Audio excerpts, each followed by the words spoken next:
Call the meeting in order and welcome everybody to the August 24th, 2026 council work session. Can I get a roll call, please? Councillor Dowd? Here. Councillor Fisher? Here. Councillor Leftridge? Here. Councillor Waterman? Here. Councillor Blank? Councillor Nunnally? Councillor Walker? Here. Councillor Gabrielle? Mayor Hunter? Here. We have one item on the agenda this evening, city-owned downtown parking lot, rental and residential block parties. Before I get to that item, I'd like to actually move forward with public comment this evening. I know we have a few folks here that may like to speak, and so we'll open it up to anyone wishing to address the council. Please step to the mic and state your name, and if you're online, raise your hand. Good evening, Mr. Mayor. Welcome home, and thank you to all the councilors for giving us this opportunity. My name is Lorraine Clarno, and I'm President and CEO of the Kalispell Chamber of Commerce. I was with you a week ago for the meeting, and as you probably read in my email to you, quite surprised at the outturn and how things worked out. So with respect for hopefully your 3-minute timer, we've divvied up some things we'd just like to share with you and highlight for your consideration. We thought it'd be good to start with a little backpedaling on downtown Kalispell Forward and the process that we went through as partners with the city to put together the parking study and so forth. So as a reminder, downtown Kalispell Forward was started in 2025 after we found ourselves in a similar situation with the Safe Streets for All grant, when we learned from public sentiment that the downtown businesses did not feel that they were heard properly or effectively.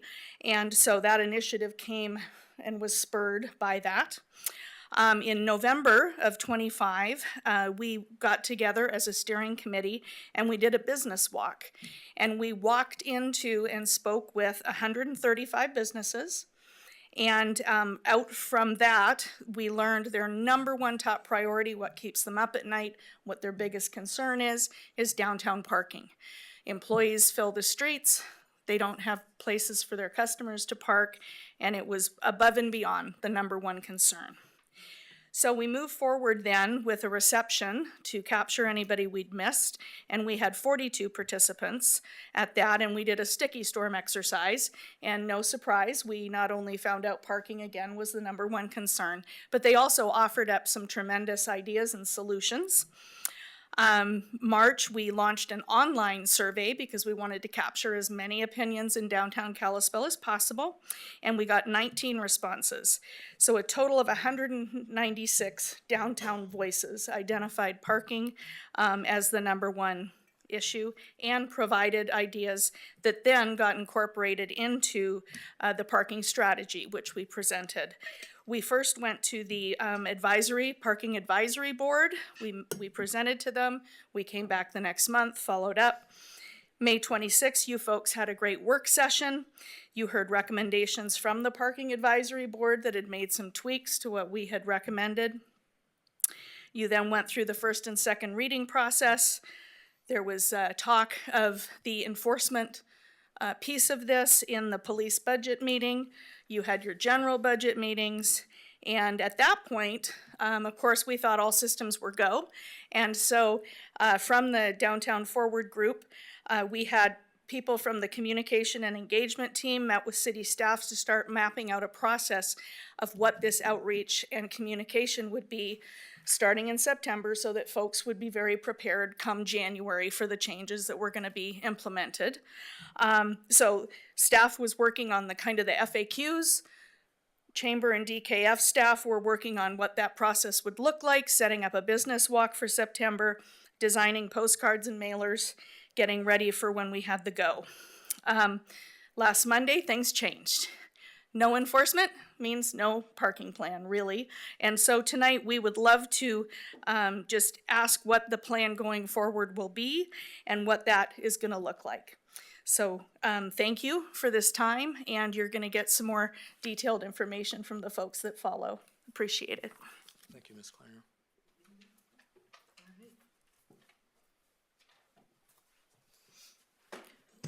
Good evening. My name is Erica Wordala. I am speaking tonight as a member of the Kalispell Chamber and the Downtown Forward Kalispell Working Group.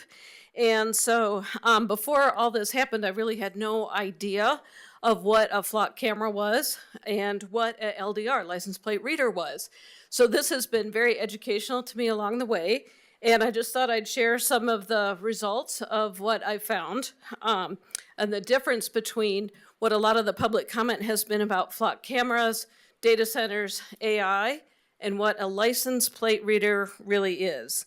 So the LPR system is just general technology category. It's any camera system that uses computer vision to automatically read license plates and log vehicle passage. So that falls under that umbrella.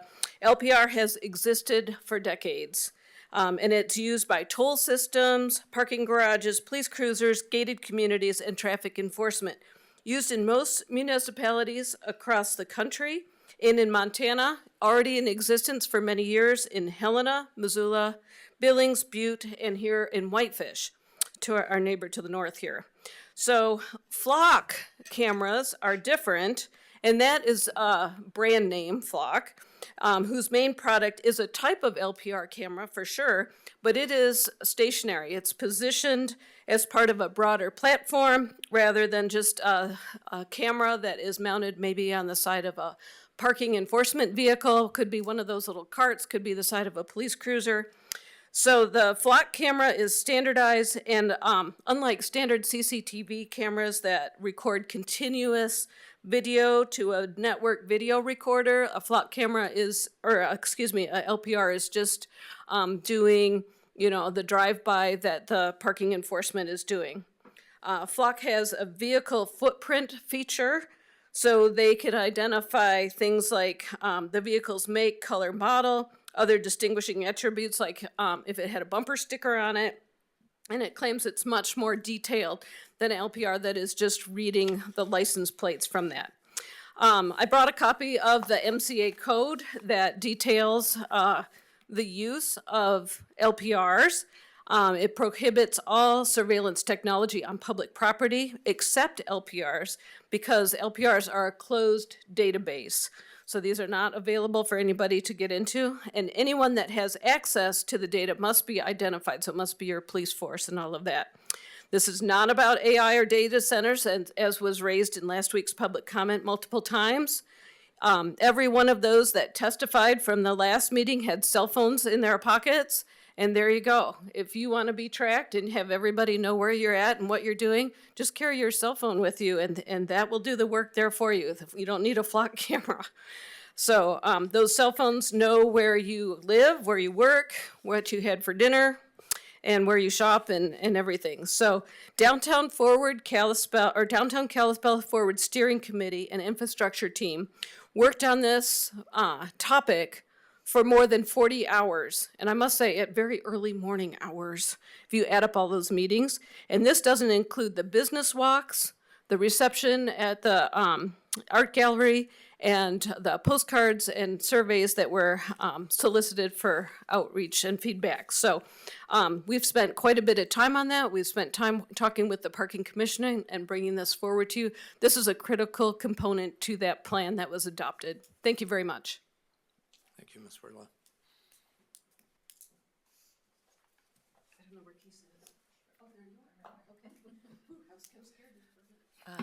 Hi, Mayor, Council. I'm Kisa Davison, and for the sake of this conversation, I'm representing the the building owners, the property owners in our downtown bid district. I know I spoke last week when the actual council meeting adopted the budget, and I'm here tonight to ask you to please consider an amendment to that budget, specifically for those LPRs. I don't know that it was made clear the other two times that prior to this, during the prior work sessions, that we as a downtown Kalispell Forward actually surveyed not only the business owners, but as many property owners as we could possibly survey downtown. And by and large, the number one concern for everyone was parking. So y'all did a great job. You took what recommendations we made and you shredded the ones you didn't like and you kept the ones you did. but now we don't have any enforcement for those. So the option for enforcement, as it was relayed to me, or as we all went through last Monday, was simply to add more staff. I don't know that that's the cost-effective solution that downtown property owners are looking for, specifically or particularly because we're all faced with these tremendous increases to our property taxes. We are looking for any and every opportunity to save money. Obviously, we're not looking to throw out people's privacy or safety with all of that, but we do have to be reminded that every penny counts. So please tonight, I know this is not a decision making, but as we talk about parking lots and events and all the things that we know could bolster business and bolster the value of the properties downtown, please don't disregard what the decisions that you've already made to help downtown. Thank you. Thank you, Ms. Davison. My name is Bill Mosley. I'm the CEO of GL Solutions, a Kalispell business that employs about 80 people here, and also the past chair of the chamber and the current chair of the downtown Kalispell Ford, and a former city councilor. So I know what it's like to sit where you're sitting. I've written numerous studies on these parking kind of things. It seems to be a hot topic. There was some reference that maybe the last one was paid for. Nope, except in my 2 of my Saturdays, it was not paid for, the one that we presented from the downtown Kalispell Ford. But I wanted to talk to you about it. When I first came and presented in the work session, I made the point that parking discussions are easy to derail. Everyone knows something about parking just like they do driving and roads, and so they have a lot of critique about it. They're not necessarily, there actually is a whole science behind parking, believe it or not, but it's easy to find something you don't like, and it's easy to find all the little bitty things and actually have it pile on top of one another until there's nothing done at all. I think focusing on just one component of this overall plan can obscure the larger objective we have. The downtown Kalispell Ford was never about license plate reader technology per se. The objective was downtown revitalization. Customers need better accesses to the businesses or they won't shop there. And they're not shopping there for this exact reason. We want a stronger downtown businesses, and if it's not convenient to go downtown, they're going to go to the mall. So we have a choice. Do we want to drive business up to the mall, or do we want to drive it towards our local entrepreneurs? And the Downtown Kalispell Ford Coalition wants the business downtown. It's the heart of our community. It's where we should shop. The people that own those stores are all local people providing jobs to local Kalispell residents. We went through an extensive process in the development of the parking study. We did 2 business walks. I personally went door to door from businesses all throughout downtown. We literally walked in and visited every single business in the whole radius trying to collect input. We did 2 surveys. We had probably 20 public meetings on the topic. We went to 2 of the parking advisory board meetings that were conducted on this topic. We went to a council work session and had a public hearing. Consistently throughout all of that outreach, we found that parking management is the #1 economic development tool that concerned business owners downtown, bar none. It was like 60%, and then everything else fell away after that. Parking was the key issue, and it was the most cited concern of struggling business owners. My concern tonight isn't necessarily that a particular recommendation was rejected. It's that a year of work and public input and the advisory review was set aside at the final stage without notice, despite the fact that the counselors themselves said that they were in support of this measure, just not weeks before that.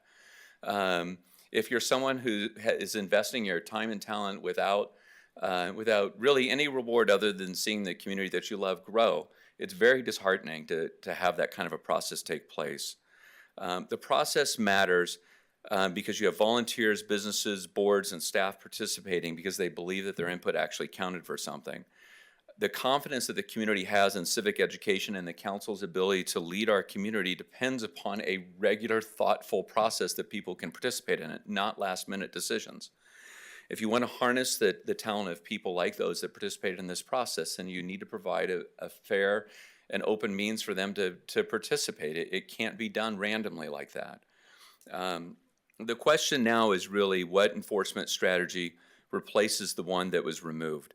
It's fine that we have a parking policy, but if there's no means to implement that policy, if there's no effective enforcement, it's not going to matter at all. People are going to park wherever they want to. The employees are still going to occupy the surface street parking directly in front of the businesses. The question really for council is that we need an alternate approach. How are you going to, it is the council's job. We received direction from many councilors that economic development downtown was important to them. How are you going to further that objective now? It's very easy to say no to something. It's a lot harder to show leadership on this particular issue, and that's what we're asking for. I ask that you preserve the momentum on downtown revitalization. We can't wait a year. Our businesses need their patrons to be able to park in front of their shops now, not in a year. And I just say that tonight isn't really about relitigating a technology decision by itself. It's about really preserving the integrity of the community participation process that was really quite extensive up until a week ago. Thank you. Thank you, Mr. Mosley.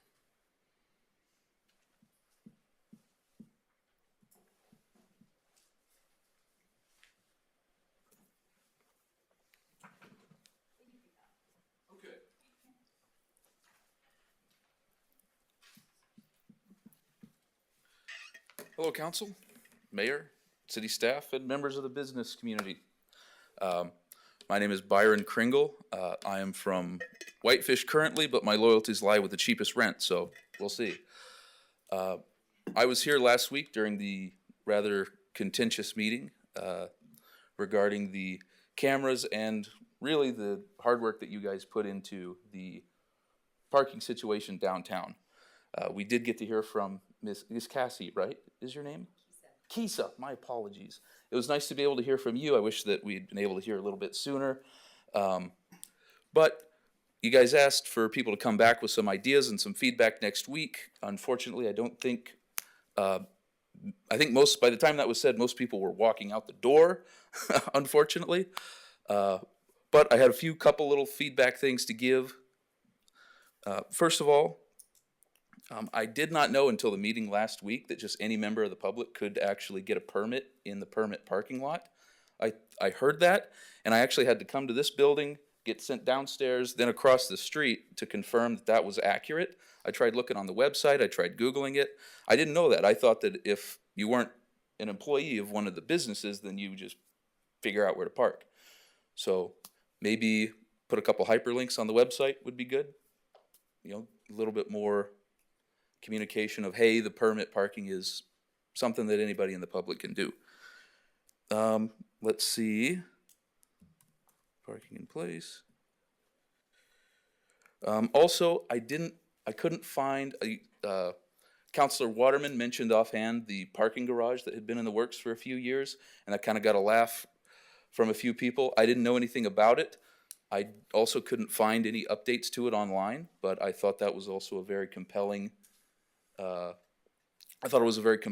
thing because I live in Whitefish, and I think the parking garage down there does a really good job of what it is. I don't know where that's sitting, as I'm a member of the uninformed public, but I just wanted to give those couple things to you and say that I do appreciate the work that the business community has come to. I'm sorry that most of the public wasn't there for those initial meetings. I think when it comes to local government, a lot of people don't really think about it or care until something major hits them, and then everybody wants to come up all at once. I didn't even know about the meetings, all the different meetings regarding the cameras and stuff myself until the last meeting. That's the first one that I came to. But I don't think that the work you guys did should go to waste. I do think that it should be taken into account to give the customers, myself included, I shop downtown at least twice a week, proper access, and also the business employees proper access. So I wish the council luck. This has clearly been a contentious issue with the public, even though they didn't show up tonight when you guys wanted more ideas. But I also don't want to see the work go to waste. I think the most important thing you guys could do is get a policy in place first, because I know that the policy was going to be finalized after a vendor was selected. There was some contention in that. I think the policy is the most important thing that would help the public have more trust in these systems that, as was pointed out, they had a lot of misunderstandings about. So thank you guys for your work. Thank you for listening last week and taking a breath to say, hey, let's make sure we're doing this right. I really appreciate it. I hope you guys have a good night. Thank you, sir.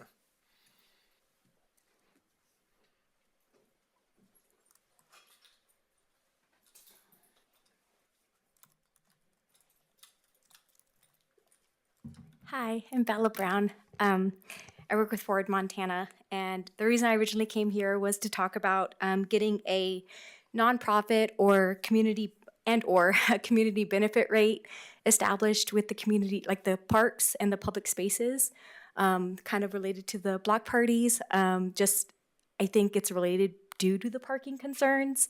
Whenever we gather, right now, this is a huge limitation, especially whenever we talk about, even whenever you're talking about like parking in itself. As a individual, sometimes, I'm balling on a budget, so that's expensive to get a parking permit for Kalispell. But, while I'm sitting here, and I do want to say I appreciate y'all for handling such a tricky situation. I've recently been reading this book called Paved Paradise, which is about parking. I recommend it. It's on Libby, free. If with your library card, support your local libraries. But it talks about the parking problem. And we've historically built regulations and development patterns around accommodating cars, and over time that can create self-reinforcement and demand for parking. And I think that a big problem would be to continue that, and instead maybe addressing the parking problem would be public transportation, which I know funding is a huge issue. And if we're going to make any changes in allocating anything, I think we should, bookmark that for next year's transit budget. Because I know a lot of workers and a lot of individuals who would love to not have to drive to work and not have to drive across the different cities, especially during the winter and all these other times. And when we talk about parking, we need to think about supply and demand, because you're right. Whenever it becomes difficult to park, people are just gonna be like, oh, I'm not gonna do it. And they're not gonna go to the mall. The mall's dead, respectfully. They're gonna go online. And that's the truth. And so I just would argue that in order to fix the parking problem, we need to think about a more systemic fix and not just enforcement on a controversial possible policy decision. And instead, we could think about a solution that will give autonomy to a lot of our community members and flexibility in their lives. And so I just will encourage you to think about that as you make decisions, and think about the broader issues that we're dealing with whenever you think about spending some of this money. And I do respect that the chamber wants more customers. I'm rooting for y'all. I love going downtown and shopping, but it is a huge problem whenever you can't find parking, and whenever I do live in Whitefish, I know, but whenever I come downtown, I usually come after hours because I don't want to have to pay for parking. And even then, I'm pretty sure my time's up. But Paved Paradise, check it out. It's a huge problem. And you aren't the first person or people to deal with this. We aren't the first community to deal with this. We could learn a lot from a lot of different communities. And I hope y'all take that. Thank you. Thank you, Ms. Brown.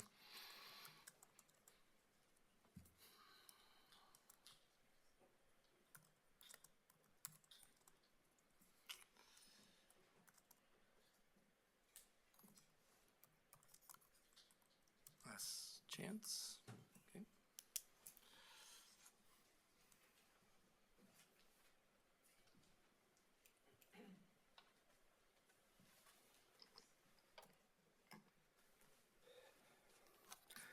Good evening. My name is Robert Lee. I'm creator of Guardians of the Valley, administrator of Flathead Registry Watch. I stood before the council previously, but tonight I'm not here to repeat myself. I'm here to ask a different question. What happens after someone is convicted? Protecting children cannot end at the courthouse doors. A conviction is not the finish line. It is where accountability begins. Montana already has laws requiring sexual offenders to register. We have different levels of supervision. We have verification requirements. We have restrictions that can be imposed on high-risk offenders. So my question is simple. Are we using those laws to their fullest potential? No. Because a law sitting on a page does not protect a child. Enforcement does, supervision does, communication does, and consequences do. Under 12 law candidates are out in 2 to 4 years on a minimum 25 to 100-year sentence with no parole within 25 years. Yet our city is full of them. 6 of these under 12 candidates live in a tax-paying housing complex in downtown Kalispell. We're paying their rent, their food, and everything when they should be in prison. I'd rather pay them to be there. Statute 45-55034, sexual exploitation of a child, victims under 12, offenders over 18, 100 years sentence, up to. First 25 years is non-parole eligibility, subject to limited expectations. 45-56254, sexual abuse of child under the age of 12 by offenders over the age of 18. 100 years with first 25 years mandatory, non-parole, subject to limitation, statutory exceptions. There is one particular case, and familiar, I'm sure we all know who Robert McGuffrey is. Robert McGuffrey was sentenced in April of 2015, 17 months ago, of sexual assault to an 8-year-old and a 10-year-old girl and his family member, and only spent 12 months in prison. He had 4 counts, but he had a plea deal. Why are we giving these people plea deals? Why is he not in prison for 25 years? So no, he's not. He's hanging around the warming center who houses and protects all these people. There was an incident since our last meeting that I'm sure you might have shrugged off. A woman shopping at Super One, which the community is calling the Mad Jacker, was followed and stalked by a man who was tugging on it in public and in front of her child. The man in question was a registered violent offender who assaulted with a weapon and only received probation. He was out of jail within 30 minutes to wander and potentially do it again. Will he be registered or charged? Doubt it. This is called zero enforcement.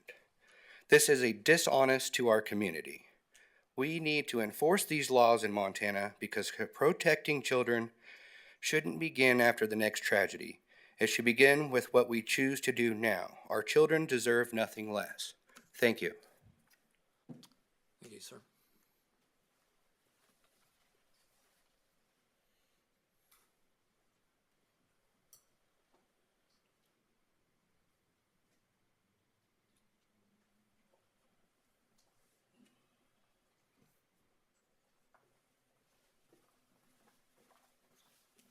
Good evening, Council. My name is John McDonald. I'm a resident of Kalispell. I'd first like to thank you guys for voting away the cameras for a year and giving us a chance to give you guys a solution. I think that I have part of one, and we can work on the next part at a later date. But first, I'd like to say I've been telling Mr. Leffridge in particular something incorrect, and he corrected me, and I'd say that I was wrong when I was wrong, so I'd like to say that I was wrong. That took me 15 seconds. That's what it cost me.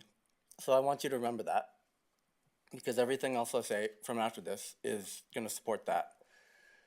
So in January of 22, the Development Services Director presents this project to the council. Quote, "What we're looking at is a public infrastructure project for a public parking garage. It would remain in city ownership. 9 months later, this council approved something different. Developer owned, developer operated, but leased back to the city. The vote for that was 8-1. And Mr. Mayor, I'd like to say that you were right 3 separate times, and you and I have disagreed for about a lot of things for all summer. And I will say that you were right, and this council should have listened to you on that. And the one proposal that came back for the city was there was never even a second bidder. The downtown urban renewal district was established in 2019. It terminates in February 4th, 2034. The Montana Department of Revenue 2025 master list says that no bonds have ever been issued against it, not one, in 7 years. And that took me 20 minutes to find. And I'm not a finance professional. I have a job. I just spent 20 minutes at my kitchen table after work one night. And that's what that took to find that out. So the city does not write a check for that garage. The building generates property taxes, and the increment from those taxes pay the cost back. If there's no building, there's no increment, and no increment means there's no reimbursement. So there's one question, and for how much and for how long? In January of 22, the projection reported at the time was $516,000 a year. That's $516,000 a year against a garage estimated at $9.2 million. That division is about 18 years. The district has 7.5 years left. And the building does not even exist. Not a footing has been poured. Not a shovel has been put in the ground, nothing. There's an empty parking lot. So the 18-year clock has not started, and the 7.5-year clock is running tonight in this room while we talk. And now I want to be careful with that because I'm not going to do what has been done for me. 516,000 is a projection from 22, not a guarantee. Values change, and this project grew from 34 million to 80 million, so a bigger building might well throw off more. I'm not telling you 18 years is the answer. I'm telling you it is the only published figure anybody has, and that it misses the time remaining by more than double. And that in 4 years, nobody has put a better one in front of the public. If it is wrong, somebody at that table has a better number, and I would like to see it. And if nobody has one, then the city has carried a $9 million obligation for 4 years without ever checking whether the thing pays for itself, can finish the job. So the public parking exists if and only if one private company finishes one private building. March 2024, the developer to this council said blacked out of the deal, his partner backed out of the deal due to the current economic climate. He doesn't have the capital available to start construction. That is more candor than this project has gotten from anybody since. He also said that he was working with another investor, but that investor has never been named, and it's still not been named. So I understand a member of the council may bring something forward about the developer's financing and what the garage will cost. If that happens, I will not ask twice. I will say what it needs and get it out of the way. A date, not staff will look into it, a date that is certain. Open session, not a memo. If a resident has to file records requests to learn the answer to a council motion, the motion accomplished nothing.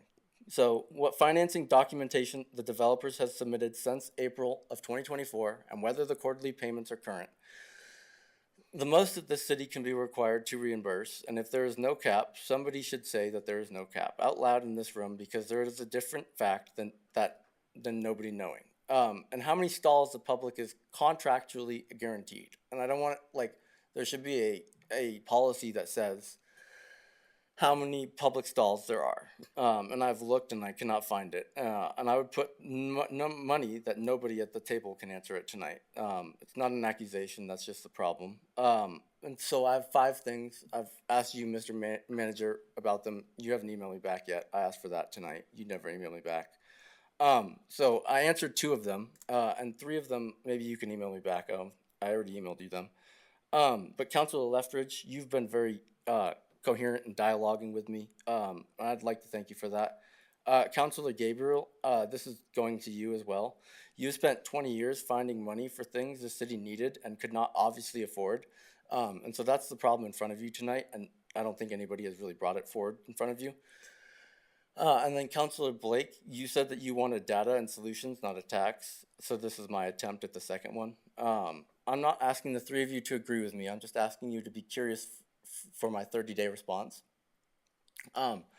And then real quick before I go, Mr. City Manager, on August 18th, I wrote to you about this garage and you answered me. Same week on the substance, and I'm not going to tell this room you ignored me because it's not true.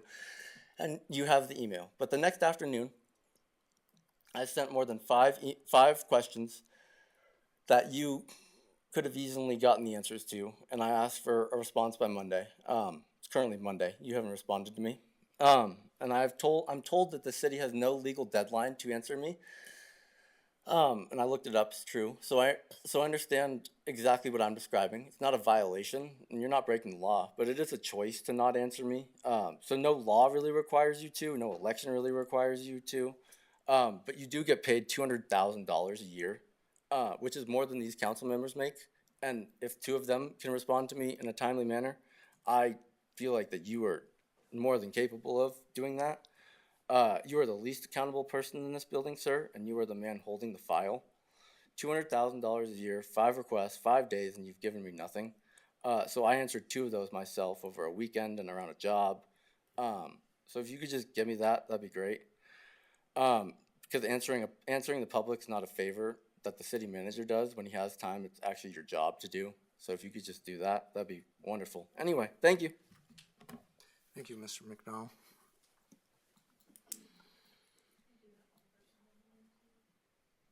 Their hands raised. Okay, if you are online with your hands raised, if you could speak to the council, please. Benjamin, do you want to go ahead? Hello, can you hear me?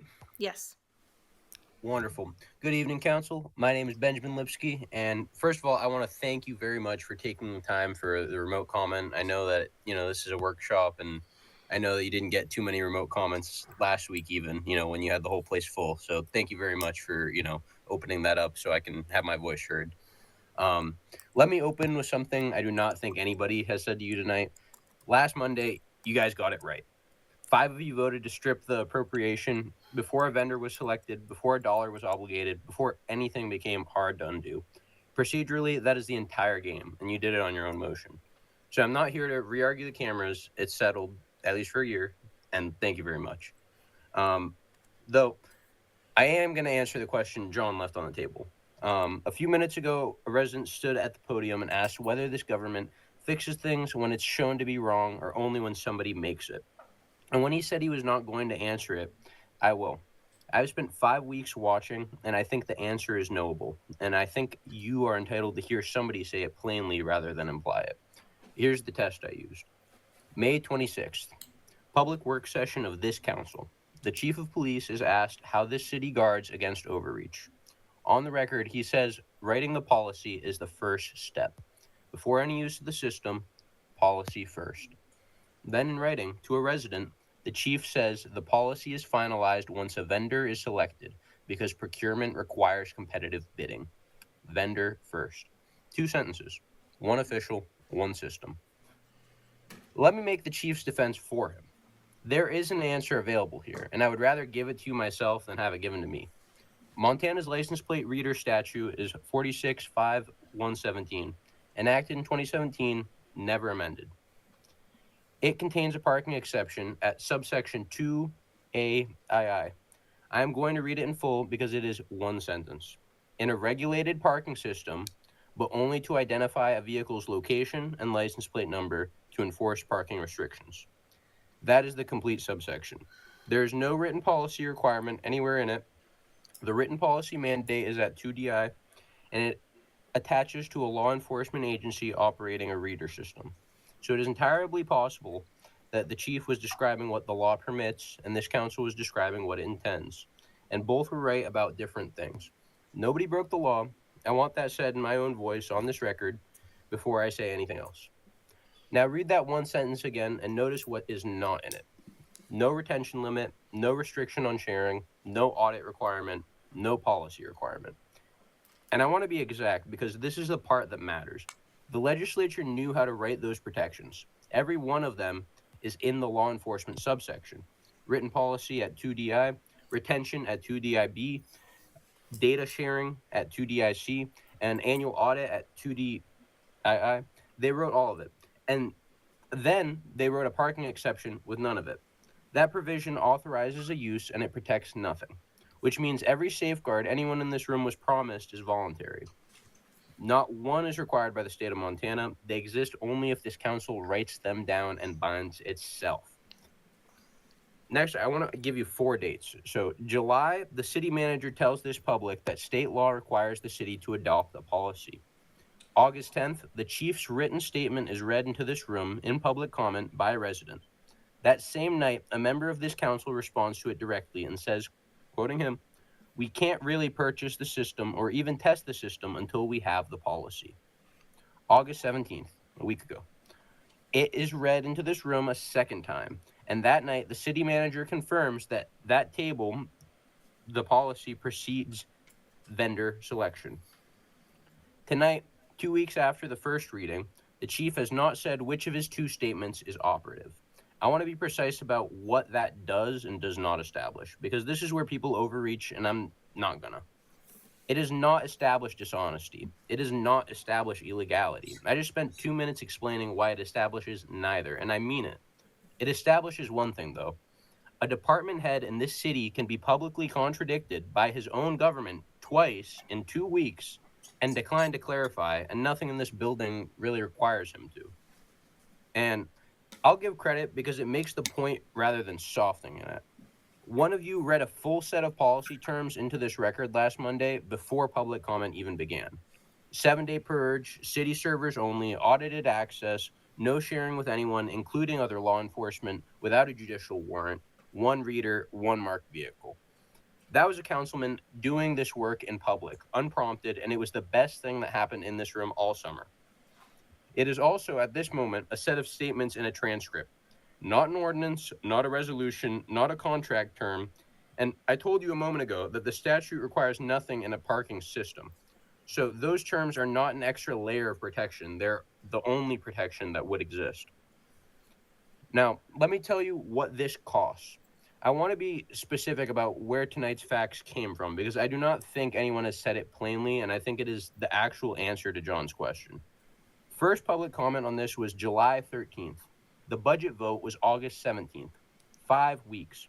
In those 5 weeks, residents of the city assembled vendor documentation, error rate statistics, and analysis of third-party data custody, Montana Supreme Court precedent, briefed correctly, mind you, 4-year-old newspaper coverage nobody had opened since it was printed, a state tax database entry carrying the expiration date of this city's downtown financing district, transcripts of your own meetings, indexed, source packets printed, hand-delivered to every one of you. About 18 people spoke on that budget line. Not one spoke in favor. None of them work here, and not one of those documents came out of this building. Not one. This city has a legal department, a clerk's office, a records division, a city manager on a 5-year contract, north of $1 million, mind you, and the expiration date on the district that is supposed to pay for a $9 million garage was found by a man at his kitchen table in 20 minutes. I'm not calling anyone in this building dishonest, and I'm not calling anyone idle. I'm saying something structural, and I would ask you to hear it that way. A transparent government does not produce this record. Not because it is more honest than this one, because in a transparent city, none of that work is necessary. The documents are already posted. The contradiction is fixed the week it appears, and 18 people spend that Monday evening with their families. That should trouble you more than it troubles me, because you are the ones who have to govern inside of it. 5 of you cast a vote last Monday on material residents assembled, because nobody in this building assembled it first. You should not have to learn what your own adopted parking strategy says from a man at a microphone holding a printout. And I'll say the honest thing about John, because somebody should. John McDonald has been hot at this podium. In July, he said things I would not have said. I'm not going to pretend otherwise, because some of you are in the room and you know better than I do. I'm not going to tell you he has been perfect. But here's what I'll tell you. Since July, every error in this record has been corrected by the person who made it. He read a statute too broadly and came back and said so. He got a number wrong on that garage and corrected it from the podium tonight, unprompted, before anyone in this building could use it against him. And it took him 15 seconds, like he said, out of his own mouth. Nobody made him do that. That is more correction than the city has issued the whole summer. So here's the comparison, and this is the answer to the question he wouldn't answer. One side of that podium runs warm and fixes its own mistakes in public. The other side is measured, professional, never raises its voice, and has not corrected a single thing in 5 weeks.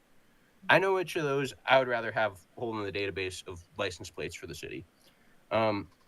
Lastly, what I'm asking for, Chief, one of those two statements is operative. Say which one. If the answer is that the parking exception permits vendor first, and that is this department's position, then say that. I'll accept it, and I'll say publicly that you answered. Nobody's asking for an apology. Nobody's asking you to resign, and I want that clear because it's not the council's authority, and it's not what I came here for. We're asking which sentence governs. 30 seconds, no money, no staff time, no vote adverse to anyone. And to this council, if those policy terms one of you read in the record are worth anything, adopt them in writing while there is no money on the table and no vendor waiting. One more thing, and then I'm done. There's a man in this town who reads these agreements, files the requests, shows up every other Monday, and tells the truth about himself in public when it costs him something. He's not going to say a word about what comes next, so I'll say this much and stop. Kalispell should think hard about where it wants that man sitting. Correct the record tonight. It's the least expensive thing this council could possibly do. Thank you for taking remote comment. Thank you for last Monday. God bless America, and the Lord be with you, Kalispell. Thank you, sir. Okay. Seeing no further public comment, we'll move on to our agenda item, city-owned downtown parking lot rental and residential block parties. Mr. Nygren, staff report. Yeah, Mayor and Council, got kind of two items for discussion here. The first being the ability, and this also stems from the downtown stakeholder kind of plan that had been put forward to council. Just as general idea and just a little context to this as well, because city has also had some requests in the past that we haven't really been able to act on. But as you know, the city does have, a special event permit that it does, an alcohol permit that it does, subject to Kalispell Municipal Code regulations, which we can get into that, a vending permit application. But really what we're looking at is just some guidance on whether or not city-owned parking lots within the downtown could be utilized for such events. As you know, during the daytime, during the week, most of the permit lots do have permits issued within them, so I think it would be a bit difficult, especially in the interim here as we do work through parking situations downtown to do anything. But certainly on the weekends, there would be the opportunity for special events if somebody did want to do that. So I do have the permits. They were in the application, in the packet here, just kind of outlining what our fee schedule is, what kind of events could be utilized, and such. I would say one thing I want to outline as well is, let's see here, two things. If the city did want to, whether the council would want to proceed with allowing something on city downtown lots, whether there should be a fee associated with that in addition to what just our typical application fee is, which is outlined on the permits. And as well, so in general, the downtown kind of grappled with this a number of years ago as far as alcohol and where alcohol could be consumed on city property. In general, what the council went with is just downtown, so the B3 and B4 zones, the Parkline Trail, and as you would suspect, most of the city parking lots would be within those zones. So just whether or not the city would also potentially want to allow for alcohol on those city lots as well. So I guess we could start off with the conversation there. Happy to answer any questions, but as it stands, as you look, some of the city-owned properties, you've got leased properties up here and city-owned properties down here, city right-of-ways, but there's no mention of city-owned parking lots. So looking to get a little guidance on that and whether council would support such an action. Questions or comments?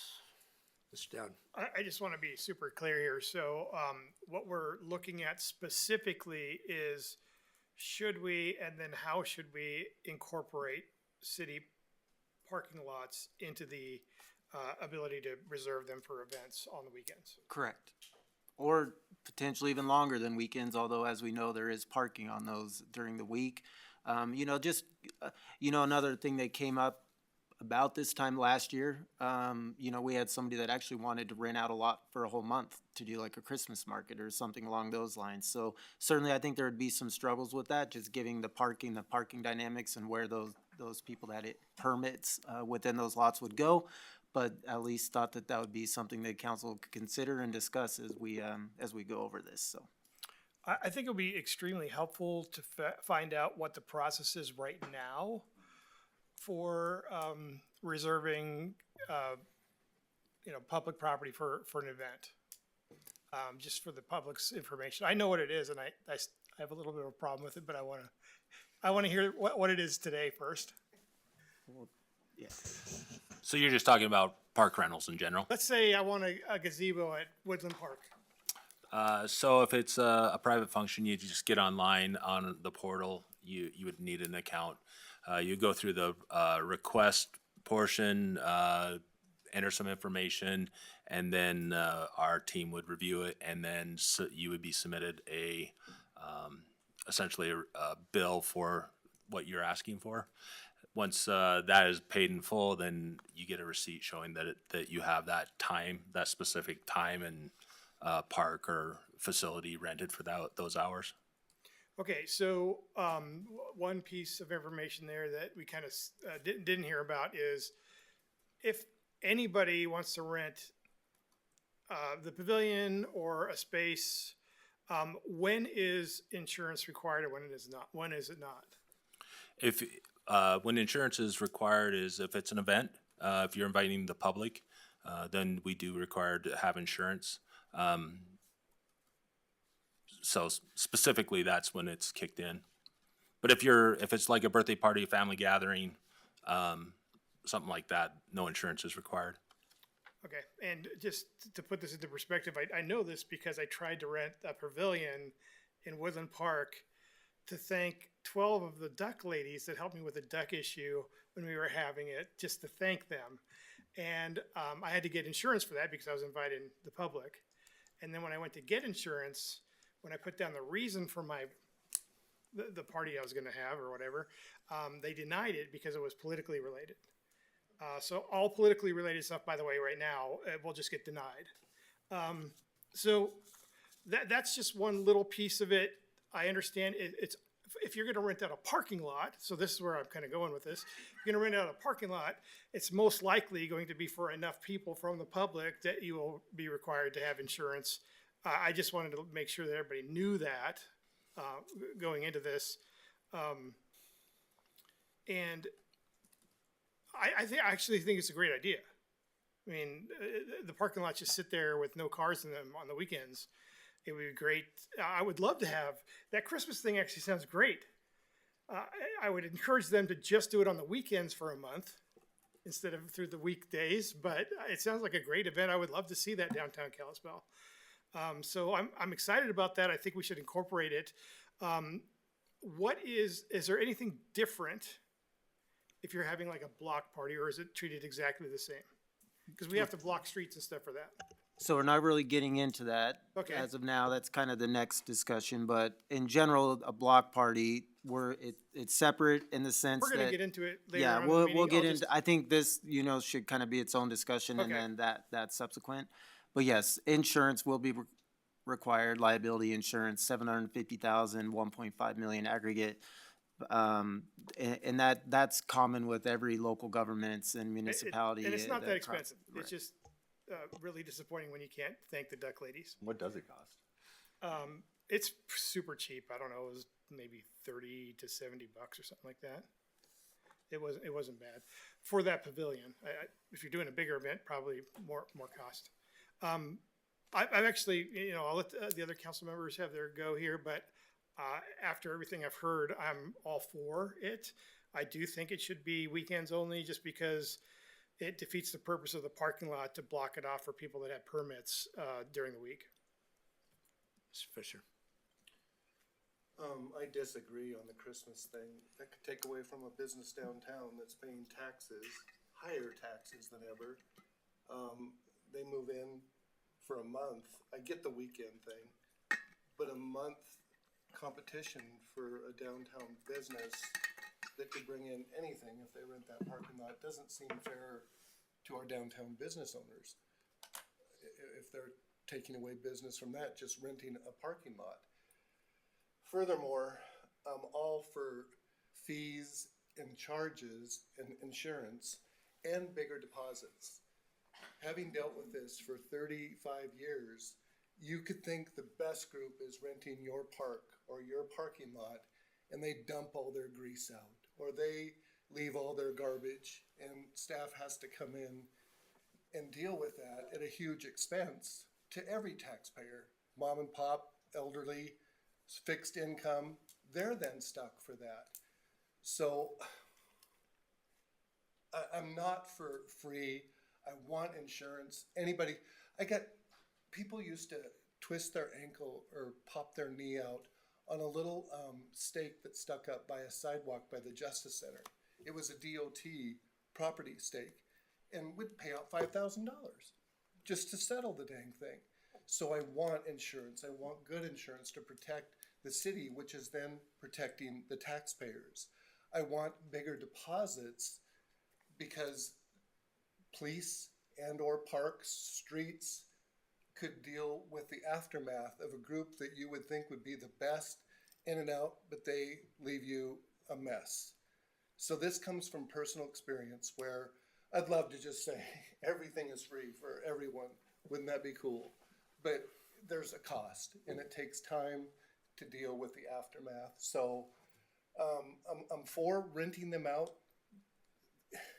with a good review that it doesn't affect a business. Hopefully it brings in more business. That's what these good folks want.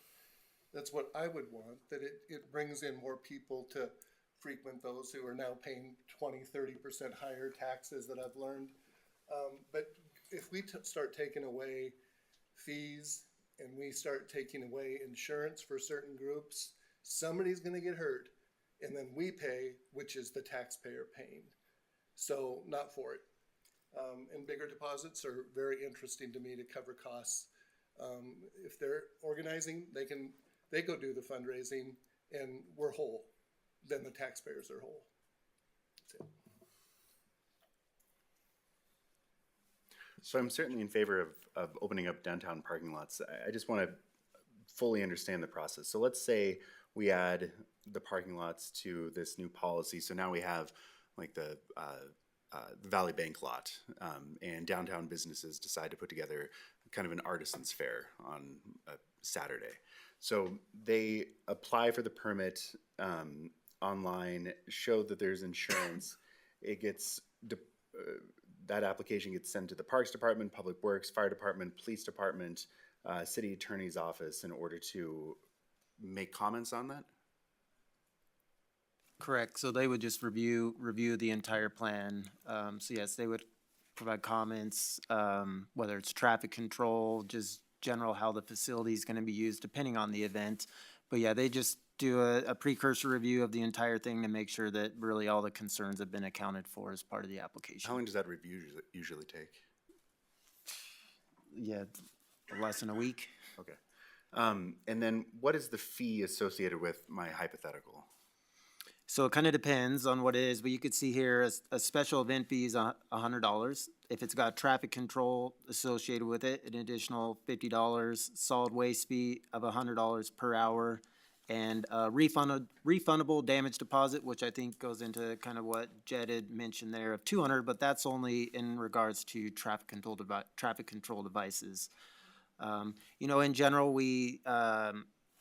An applicant, whether it's a parade or for an event, can choose to use a third-party traffic control or use the city, at which point we would charge for that as well. So recognizing most of our lots are downtown, Yeah.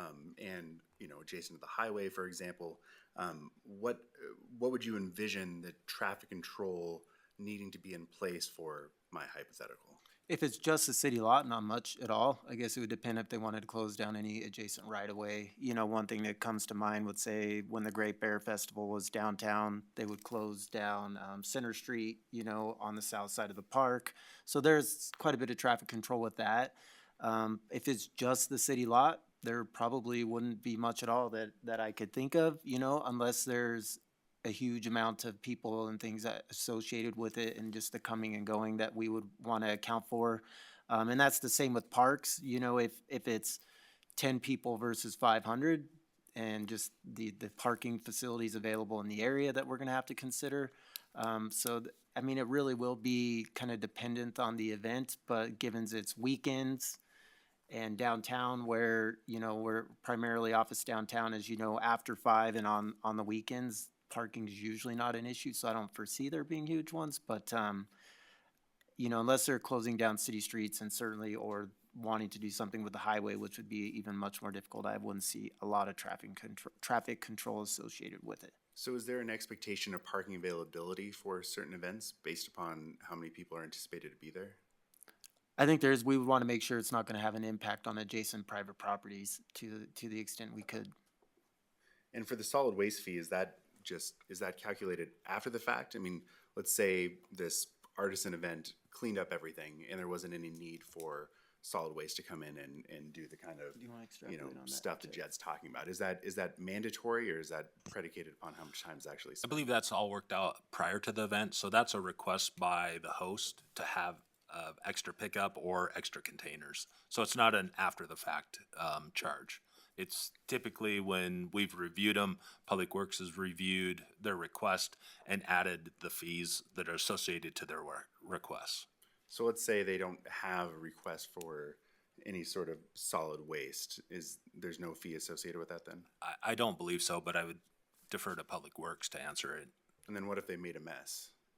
Then that would be part of the part of the refundable deposit. Yes, which we don't always have, so. But the refundable deposit. Yeah, didn't excuse you me. just, yeah, go ahead. It was just, you were saying just for traffic control devices. As it stands now. Okay. That's, okay. Okay, thank you. So I'm still confused. I guess my understanding, the answer was that if there was a mess left behind after a promise of not needing any solid waste assistance, that the refundable damage deposit would cover it, but we're saying we don't charge a refundable damage deposit for solid waste at this time. So right now, we would not have that damage deposit for solid waste. We wouldn't. The refundable damage deposit is just for traffic control. Okay. So if somebody left a mess behind, even though they indicated they'd clean everything up, that'd be on city. us? Yes. It can be hours, or can be countless hours of staff if it's a true mess. I guess since we're on the topic, I do want to just follow up on the fee schedule. I know a number of years ago, we looked at the fee schedule, and there was some public comment, concern about that around like vendor costs at an event. And I felt it was appropriate, it seemed reasonable, the numbers, particularly, you know, I was thinking about vendors that are, you know, selling something, and if they couldn't cover the cost that I thought was fairly nominal for the event, then the problem was really that they're not doing good business at the event, and that's the problem with the event, not our fees, right? But I have been hearing that there are some events that are not happening in our downtown because of the fees. Even some public comment about nonprofits and nonprofit events, and I certainly recognize that there is a difference with nonprofits in terms of what's being able to be able to afford, because I work for a nonprofit, and not having events where you generate revenue. You don't have any revenue from a nonprofit event generally. It's just educational, it's, you know, outreach, that sort of thing. So it's all expense, no revenue. I'm wondering, how do our fee, because events and nonprofit events and stuff downtown are so important for the vitality of a downtown and the vitality of a community. And so I think it is important to get it right. And so I'm just wondering, out of concern that we are missing out potentially of events downtown due to fees, how do our fees compare to other communities? Have we done that? And that may have been that discussion several years ago, and I don't recall, but How do they compare to other communities in terms of our fees? So to answer your first question, vending permits, there's two fees for vending permits. One is $100 for a year, an annual permit, and the other one's a $25 permit for a 3 consecutive day event. So when we had that discussion, basically we're just trying to cover the management of those permits. And the reason being is an annual permit allows somebody to pay it up front. However, they need to call and request new locations as the year goes on. So there may be times they want to be part of an event out at kids sports or be somewhere downtown. So we do monitor that, make sure they're appropriate locations and there's no other conflicts, and to have that conversation about you also have to follow all parking ordinances. The 3-day permit is for vendors that want to go to a festival like the Artists and Craftsmen. Their vendors all pay, well, not all, but majority that are not from here pay that $25 permit. But it gives them that opportunity to vend on public property. So those are the 2 vending permits. As far as park fees, our park fees, I would say, are probably a little more than average as far as communities around us, whether or in the state. However, you also have to look at our funding model. I think in the past, people have brought up other communities, including Whitefish, who has resort tax dollars that help fund their department. Bozeman also has an impact, or not an impact tax, but a parks maintenance district. Billings has a park maintenance district. Missoula also, I think I already said Missoula, but they also have funding that comes in to help offset that. So our fees, while not directly comparable, also offset some of the revenue that we are asked to bring into the department. So adjusting those rates also will have effect on our budget moving forward on how we manage our requests. In 2025, we did bring the fees to council, and during that request for updating the fees, what we did is we were looking to streamline the online portal. So you could do some of the reservations online to kind of take some of the management out of our staff, make it a little more appropriate. However, it was talked about that when you get into the bigger groups, we also still need to have conversations about what's going on, because sometimes those do kick into other things, having insurance, having discussions about inflatables in the park, having conversations depending on the facility and the number of people. Sometimes we have to have a conversation of how you intend the people to attend it. Lawrence Park is a prime example. There's not much parking down there. And when you have a large event, it's still open to the public and you may be using a portion, but how do we make that use go back and forth? A lot of times people in that situation obviously know the difficulties and have a plan. We just want to have it on paper to know that they're aware of it, so that when their event happens, that they have a means to let their attendees know. But most of our fee schedules, it was adopted well before I started with Parks and Recreation, and over the years, it's every 2 to 3 years, there's been a nominal increase due to inflation, and that's how we've approached it. We're not looking to recoup all the costs associated to a rental. We don't charge, like Councilman Fisher says, we do not charge. Our fees are just circled around the reservation. We don't have a deposit on these facilities, so sometimes we do have events that, there's an impact to the park when you start looking at hundreds of people coming to the park, whether it's the trash, the bathrooms, the turf, the facility they're in. So there's always an impact. It doesn't matter if they're nonprofit, for-profit, making money, not making money, the impact is still there. And so that's what we're really trying to drive after with our fees is making sure that, one, that they're fair across the board, not picking winners and losers with these fees, but actually addressing the concerns of that event and making sure that we have the park, or the ability to put the park into 100% if we need to, if that event, as we see the uses of the park be affected by the number of people attending those events. So, I appreciate that, and that, just so I don't know if I'm missing something, or when we talk about the fee we were just talking about for like a parking lot, I'm looking at like $150 maybe, if you don't include the traffic barricade, question, which would be a much bigger event. That's, you have $100 event fee, $50 review fee, and then if somebody says, we'll take care of the trash, and you're not closing any streets, it's $150. That seems reasonable to me, and doable for even a nonprofit. And then if it's kind of like a vendor fee, it's $25 for the vendor potentially, or $100 for the year. But at most you're not talking about more than about $100 for the vendor. Now, if you have an event with a bunch of vendors, I understand if like the event organizer is trying to cover the cost for all the vendors, and you have a lot of vendors, that can add up.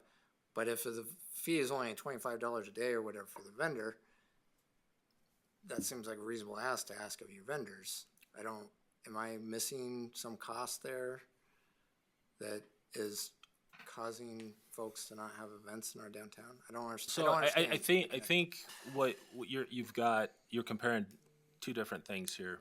So the request in front of you tonight is public lots, which is different than parks and facilities.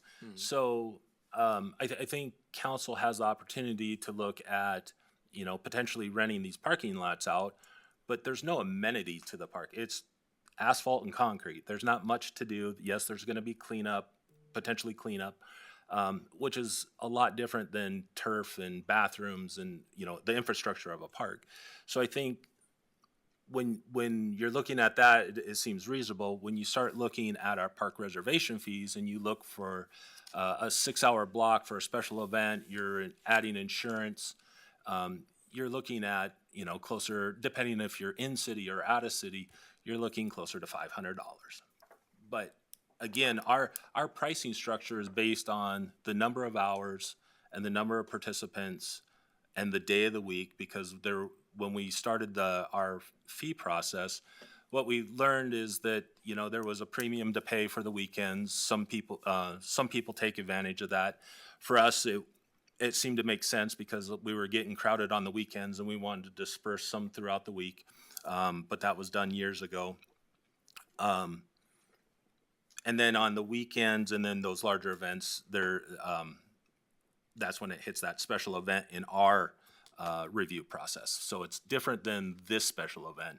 It's the special event here. So I think what you've heard from the public, and I don't want to speak for the public, but I think that they feel like that the fee is more than they may pay in another community. But the flip side of it for us is we don't have the tax resort or the park maintenance district or anything like that offsets the use in those parks. We're actually applying it to the use of the park. So when there's that heavy use, they're paying to use the park versus having a district that or a resort fee that pays back into it. So if I'm a nonprofit and I want to host an event, and I apologize, I know we're getting off, the lot thing, but it's related to events and stuff with the fees. They're very, I think it's relevant. But if I'm a nonprofit and I'm wanting to organize an event at Depot Park, and it's going to be several hours on a Saturday, I hope a lot of people show up. I hope I get hundreds of people show up, but I might get 50, right? I have no idea. I don't know how, effective my advertising is going to be and whatnot. If I put down 50 and get a lower fee and 300 show up, and have a bigger impact, do we go back and say, hey, it wasn't 50, you had a bigger impact here, you owe us, or what happens in that scenario? No, because again, we're taking your best guess. Usually it's what your scenario is a first-time event. You're hoping that a lot of people come to your event. You want to get the word out, and And so you anticipate, you're pretty sure at 50 people. So that's the reservation. It does happen with newer events. They'll be like, ooh, we had way more people attend. Great. Lessons learned. Next year, just up your count. I think in all the years that we've done it, we've had one person feel bad enough they wrote a check to cover it, and we were like, no, that's not necessary, because we understand you can't validate like the number of people on a first year event. We did that with the Great Bear Festival. I mean, they anticipated a number, surpassed it, which was great, and then the next year we just went with a higher number, their best guess, which actually just triggered it into the last tier in the thing in our matrix anyway. But again, it's something that you work through. We don't go back to the group and say, you did this, you estimated low, how dare you? We understand that it's best case scenario for a new event. So these fees in general, the question would be if the council would support even a rental fee. Right now, all these fees do is not even pay for all the staff time that goes into one of these events. So a special event permit, this is essentially city staff, the preparation of the application and all that. It's just an application fee associated with doing it. It could be that. Right now, a special event permit, if you're renting or using the right-of-way, there's no rental fee for the right-of-way per se. But given it's a city property like a park, the council would have the ability to actually rent it as well. Or do you just want to cover the cost of the fee in the application? And that's kind of the question that we would have here as well. I think just to finish my thought on it, to answer that question, because I think about events in downtown in terms of that vibrancy of our downtown and stuff. And I think if you go to communities that really do well with this, they're having events where it's kind of eclectic. It's somebody had a harebrained idea and they decided to throw a party and then it turned into a thing, and we don't want to stifle that creativity and that kind of maybe unorganized at first person who just wants to throw a party and stuff. And I think the fees like this, $150. I think anybody who has an idea and they want to pursue it is going to be willing to find that money and put it for a fee. I think when we start talking about $500, $700, then that's more stifling. But it sounds like that's for events that are really big, that you already know you're going to have a lot of people showing up and it's more of a success.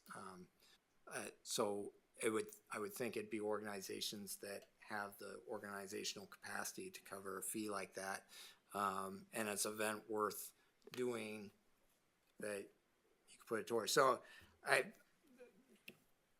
some thoughts. I definitely think there should be some fee, but if we're keeping it 150 or so. Okay. Councilman Waterman?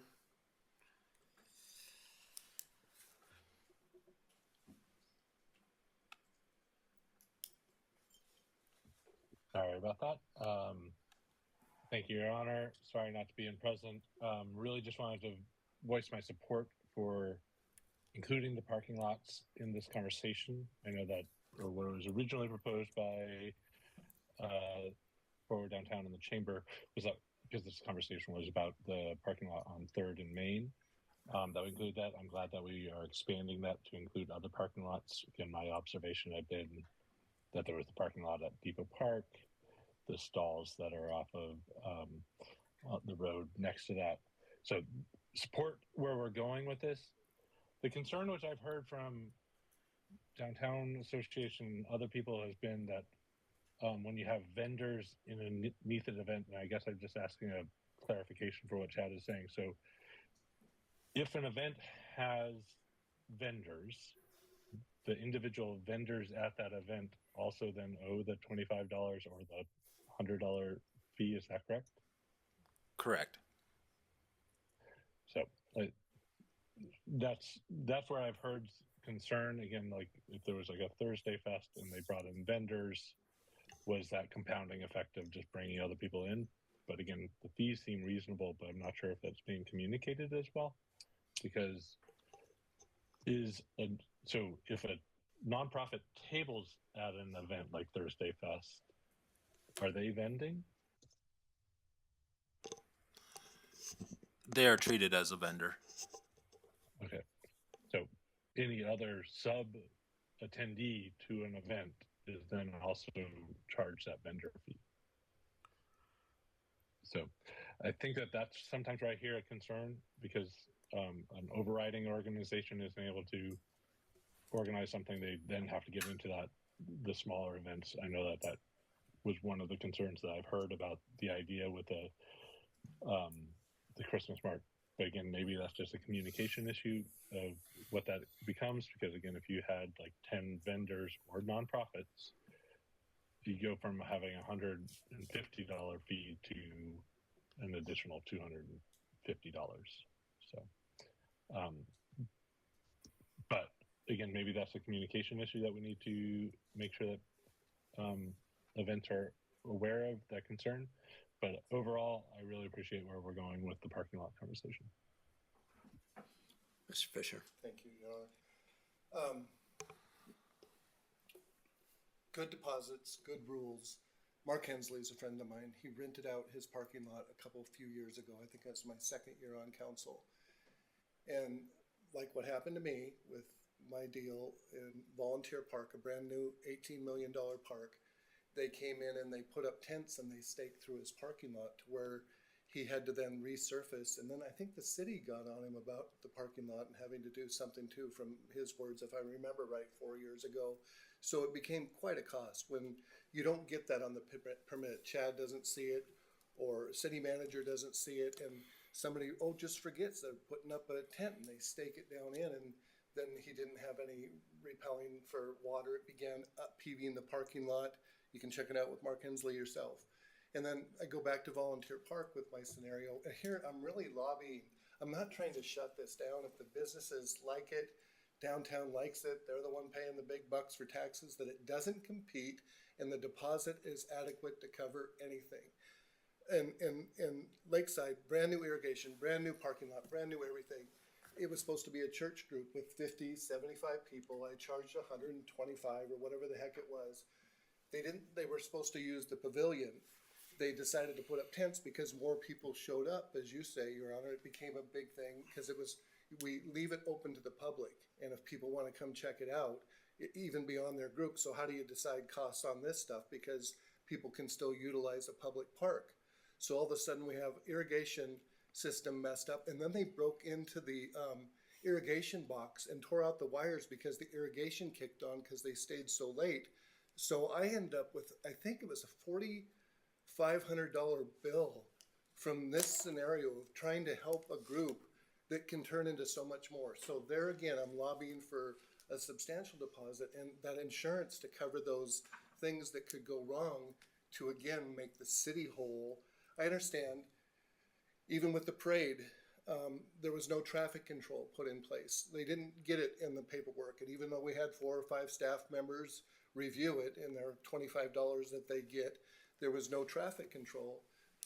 So the city, we had to pull staff off of other duties with all this construction and everything going on to go in and provide that, because obviously it's our requirement, it's safety, and nobody picked up that. The taxpayer, mom and pop, grandma and grandpa, they're paying for that on a fixed income. The deposit, no matter how well intended, has to be high. And I get what people are saying. I've read your letters and wanting certain groups to have nothing, and I get nonprofits, but big insurance and big deposits to cover what you would never believe would go wrong that can. Down. So I'm going to unfortunately disagree with my ward mate here a little bit.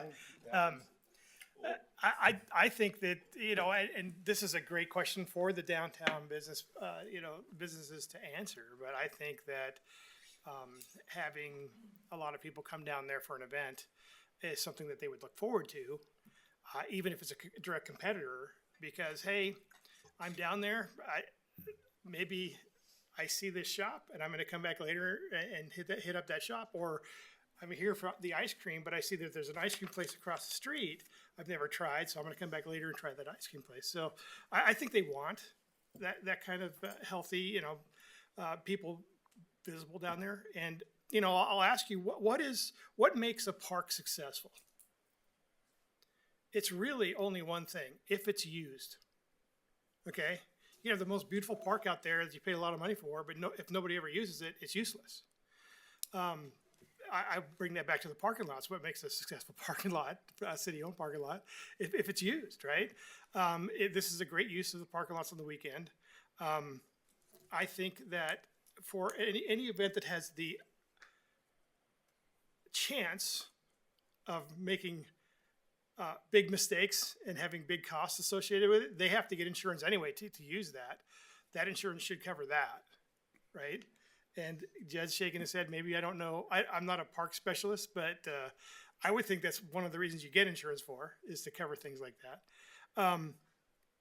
So I'm not a big fan of raising the fees. I know that an event, especially a big event that happens, it costs more for us to have them hold that event than the event pays in fees. So we're running at a loss. But once again, if you have a successful park, successful events at parking lots downtown, it'll pay for itself in the economy, right? So anyway, that's just my 2 cents. I know we're kind of, I don't think you expected this to take as long as it's taking, but I'm fully in favor of incorporating parking lots into this plan. Ms. Blank.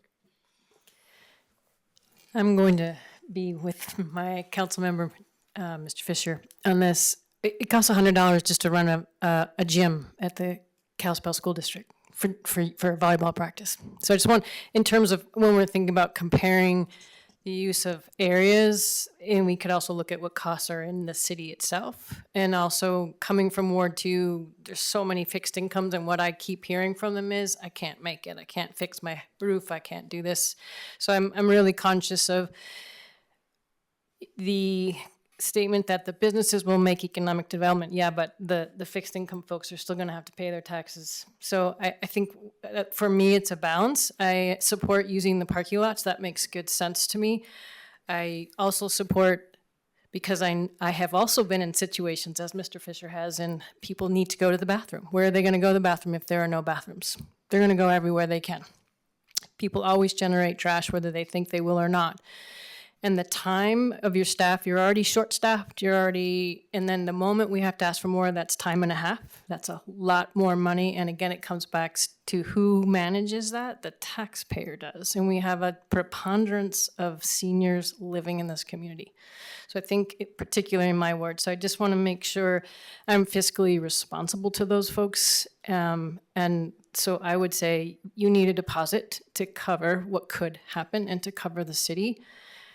And I would argue that that's consistent with a lot of places in this town. We just don't know about it.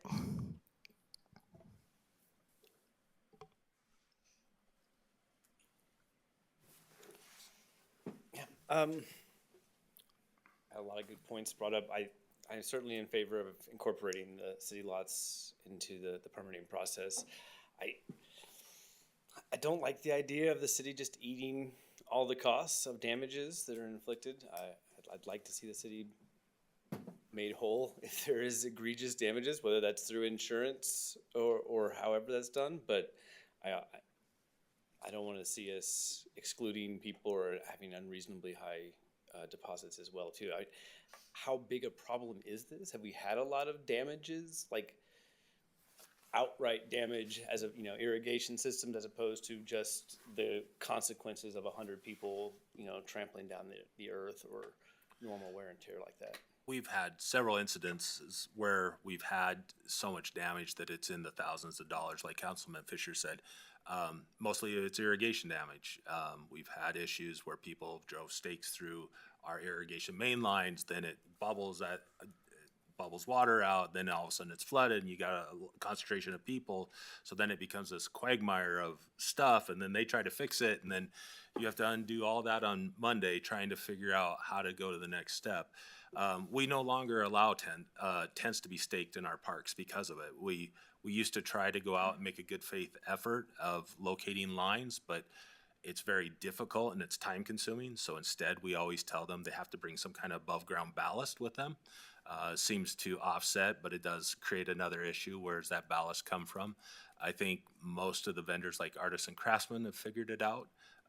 But again, there are some big events that do want bigger tents, and the vendors that rent tents now know that if they're in a city park, they do have to have some kind of other ballast system. So have we been able to use insurance to recover any of those costs? Have we filed insurance claims? We have not filed insurance claims. No. There's a lot of city staff time that even goes into then filing a claim, so you're balancing that. I was recently, Councilman Fisher mentioned it, it doesn't always have to be damage, it can just be staff time. You know, essentially, the city of Kalispell did all the traffic control for the for the fair parade. You know, that was missed during it. The individual had lined up traffic control for it. Come the morning, it didn't show up, but the event's happening, so we had to do it. That's at least 6 public works staff for 4 or 5 hours for that morning to take it up and then take it down as well. So that was borne by the city. And what job were they remiss on doing that day? Public works duties, street maintenance, et cetera, for the morning for sure, so. Oh, okay. Ms. Gabriel? Thank you, Your Honor. Sorry, I had to jump in late. I had a work thing run late. I am for incorporating parking lots into that structure. I think that's a great use. On the weekends, I do think it'd be too hard to figure it out during the week, as we would be displacing some of the folks who have permits in those lots. So I like that idea. Also wanted to add some insight, as I've been a nonprofit director for a decade of a nonprofit that had an event downtown, and with that came a parade and a whole bunch of folks who wanted to, show off their cars. And part of our nonprofit partnered with KPD, so we had the advantage of working with KPD and knowing all that went into that. So I want to make sure everybody understands how much was involved for the police department on that. And then we generated a ton of trash because we had food vendors, and we always tried to pick our trash up, but I'm sure we missed some. And I've been a part of another event in Depot Park that I know Mr. Waterman's been a part of too. And I think that group has been very, very good about trying to make sure that we don't leave a huge footprint behind. But I also know that there have been groups that have driven on the lawn and, probably broken Chad's irrigation system. And it's stuff people don't think about when there's not a city person there to be policing it the whole time. So I think my whole point in all that is I do think that a significant deposit is necessary. I don't think the city should ever have to be the one that is having to fix all those things. And the other thing I wanted to mention, particularly to something the mayor was saying earlier, we were doing our event as a fundraiser. Rotary does their Great Bear Fest as a fundraiser. So those nonprofits are generating revenue. So while I sympathized with the woman who sent in the public comment about not having, the funds to pay for something, in those events where they're fundraisers, perhaps that needs to be a different fee structure if we want to have that conversation later on. But anyway, I just wanted to jump in and state that, and appreciate the great discussion. Mr. Lethbridge. Thank you, Mr. Mayor.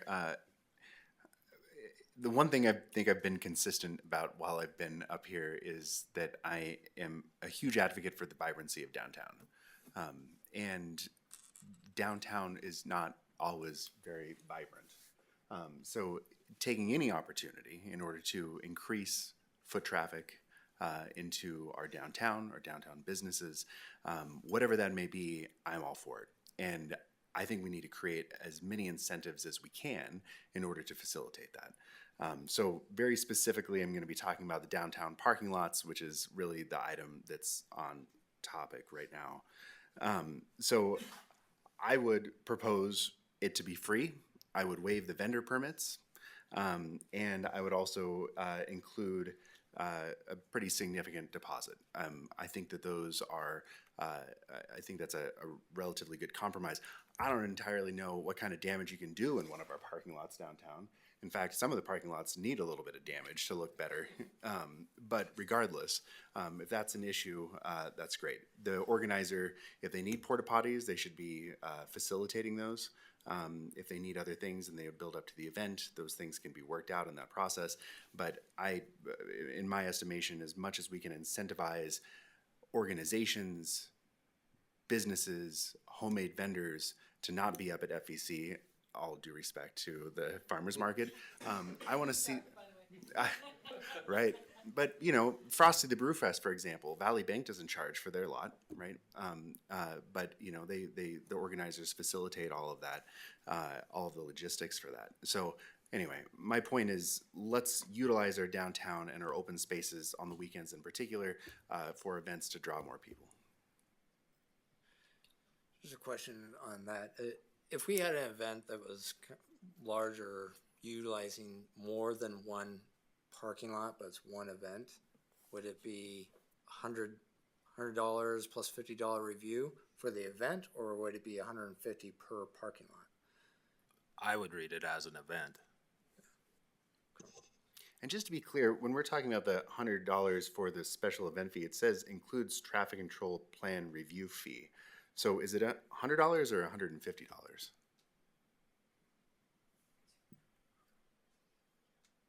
And another way, when does the traffic control plan review fee attach outside of the special event fee?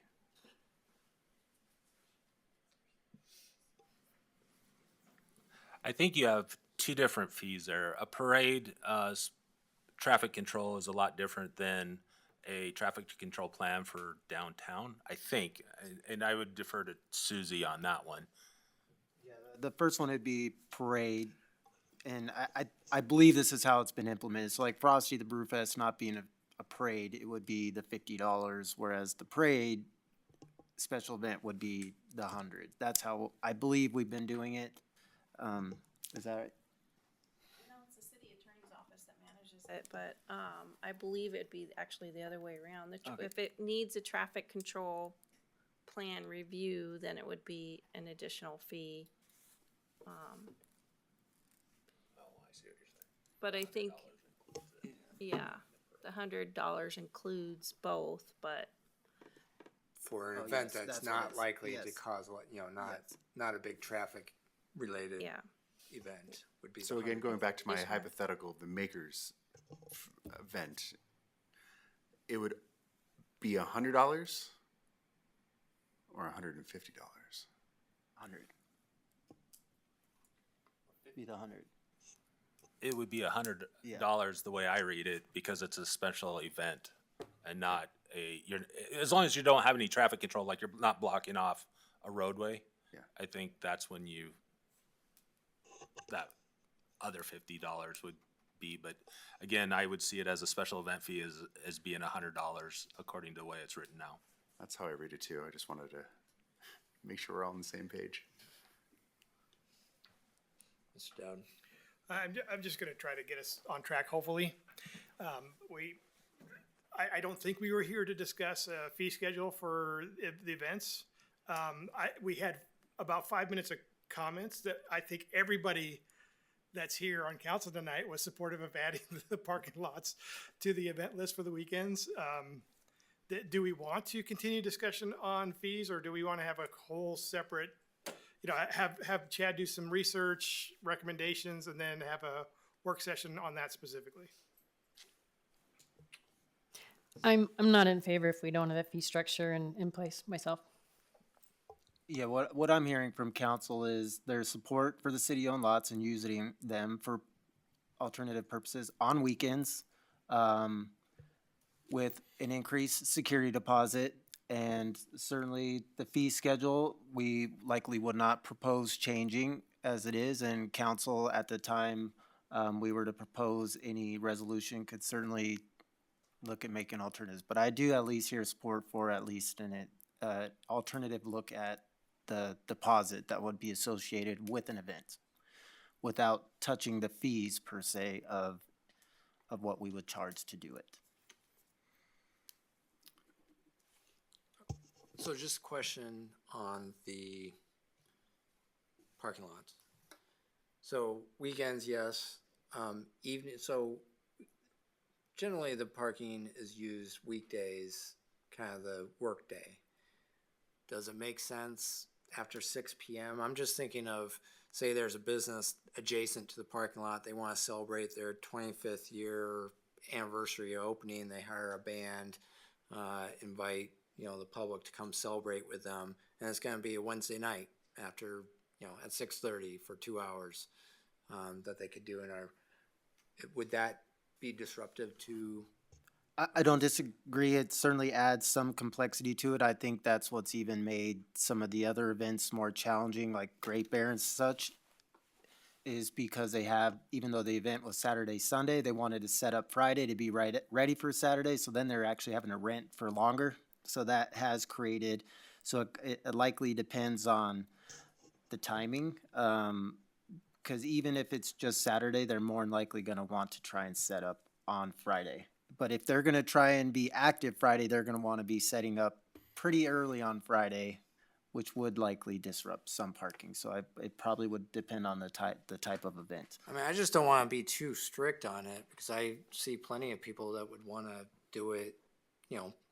I see scenarios where an evening on a weekday, and again, as long as those parking lots are largely empty by the time everybody's off work and going home, I don't see a problem with it. I'd leave it to staff kind of administrative review, but I'd leave it open to being able to do it after 6 p.m. on a weekday.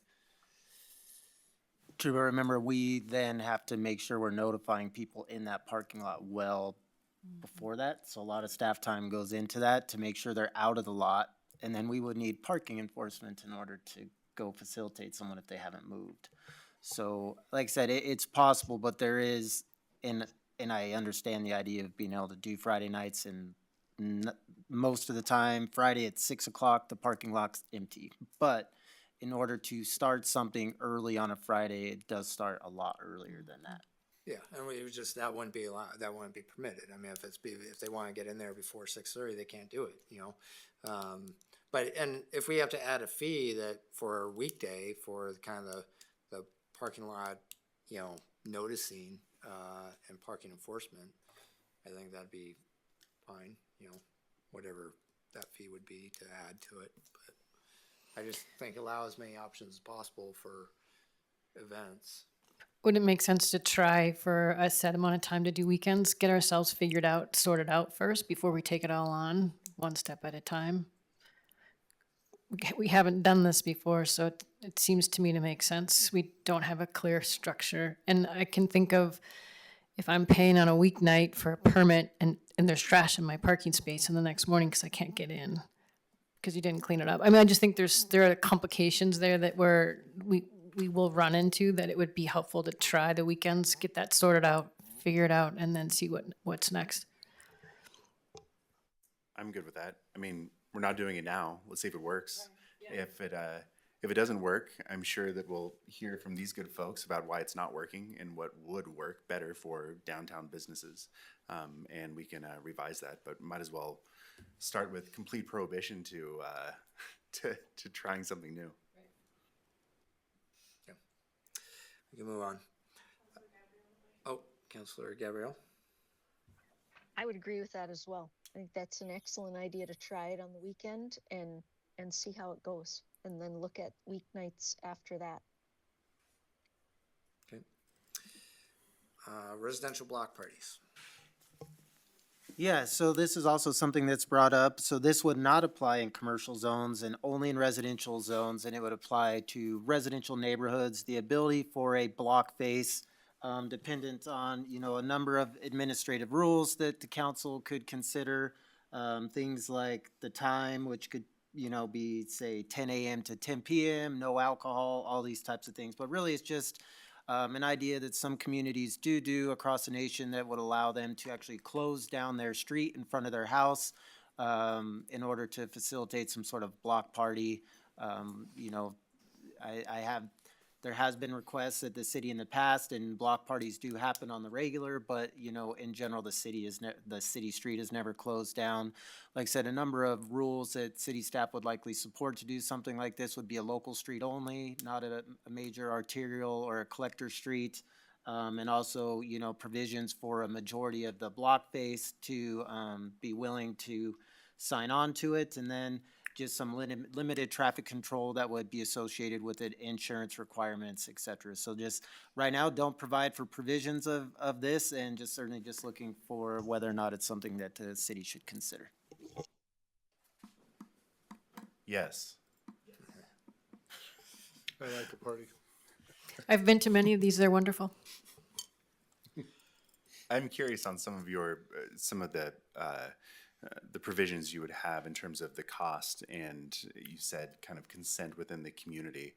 Are you anticipating people like going door to door to sign a petition in order to close down their street? Yeah, that'd be the idea, whether it's 100% of the block face or 80% of the block face, something like that, they have at least probably a super majority of the council or the city block faces kind of consent that they would like to do that. Somebody's going to have to lead the charge on that block face, get the insurance and everything that would go along with that. But there are a number of examples out there that we could look at, but that would be kind of the general idea. Yeah. Mr. Waterman. Thank you.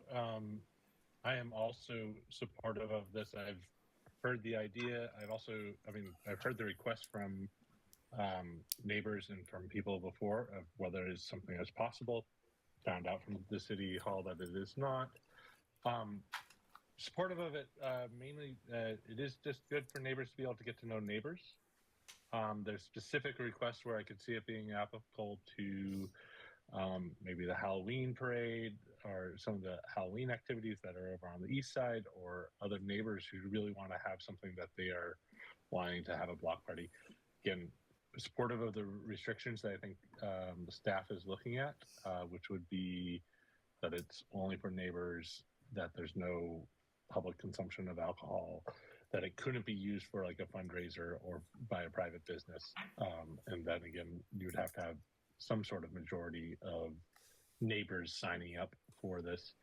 But in general, I also think that it's really good for mental health and just sort of the idea that we should all get out and get to know our neighbors a little bit better. And this is an opportunity of how you could have those type of celebrations. And it's, I think, good community building, but also just very supportive of the idea, because I can see specific times where neighbors have requested this or thought about being able to do that, but then found out they couldn't do that in Kalispell. Mr. Dowd. Thanks. Well, Mr. Manager, what is the percentage required to implement an SID of the neighbors in that area? It's 51%. 50 what? That's that low? Mm-hmm. That is crazy. Okay, well, I guess we can't really do that. 51% of a neighborhood that says yes, and then 49% said no. It's probably not a good idea to have a block party. I'd support that. I was going to say that. Majority. I mean, I was thinking about the SID. I mean, that's perfect. That's when people consent to be taxed, right? I can't believe 49% of the people can say no, and they still get taxed. It's crazy. I'm stuck on this, okay? Why do we require insurance if it doesn't cover property damage? Does it only cover personal injury? I mean, why are we not recouping this money from damages at events from the insurance that we require them to get? It sounds ludicrous to me.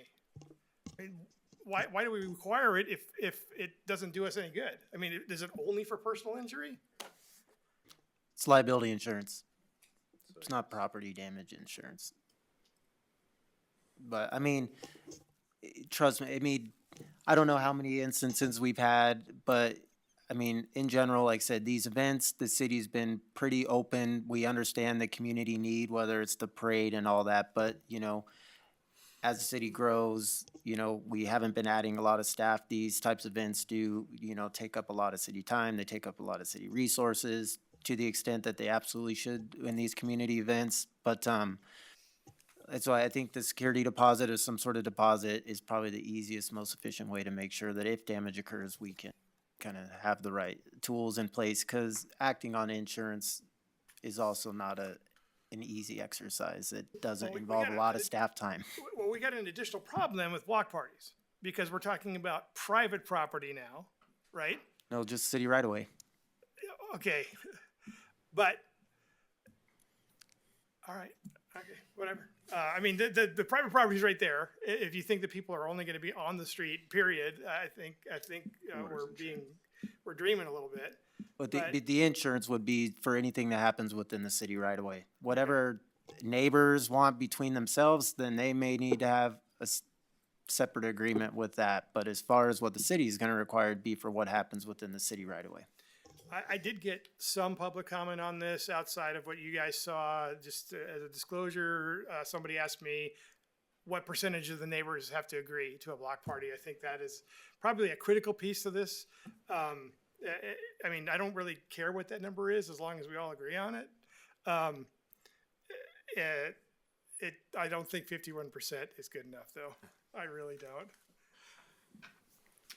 Ms. Gabriel. Thank you, Your Honor. I love this idea. I was born in the 60s, grew up in the 70s, and I grew up on a street that was 1 block long. And one night a year, we would shut that street down and have a picnic for all the neighbors. And we had a cul-de-sac, so it was a little bit easier where we didn't have to, you know, have a lot of people bleeding out onto the main street. But it did a ton, I think, for getting to know neighbors and goodwill, all the things. And then when I moved here, you all know I live up in Northridge. There was a Northridge picnic. Doesn't happen anymore, unfortunately, but it happened in Northridge Park. So again, it wasn't on a right away, but it was in what's probably considered city property. And hundreds of people showed up for that thing. And it was like a back to school type celebration. But I think what Mr. Nygren's talking about with insurance, needing to have insurance or a deposit for the city-owned right-of-way is pretty important because, as we all know, anything can happen. But I would love to see us put something in place to encourage this and see if we can't get more of these communities having block parties. I think it's a great idea. I love it.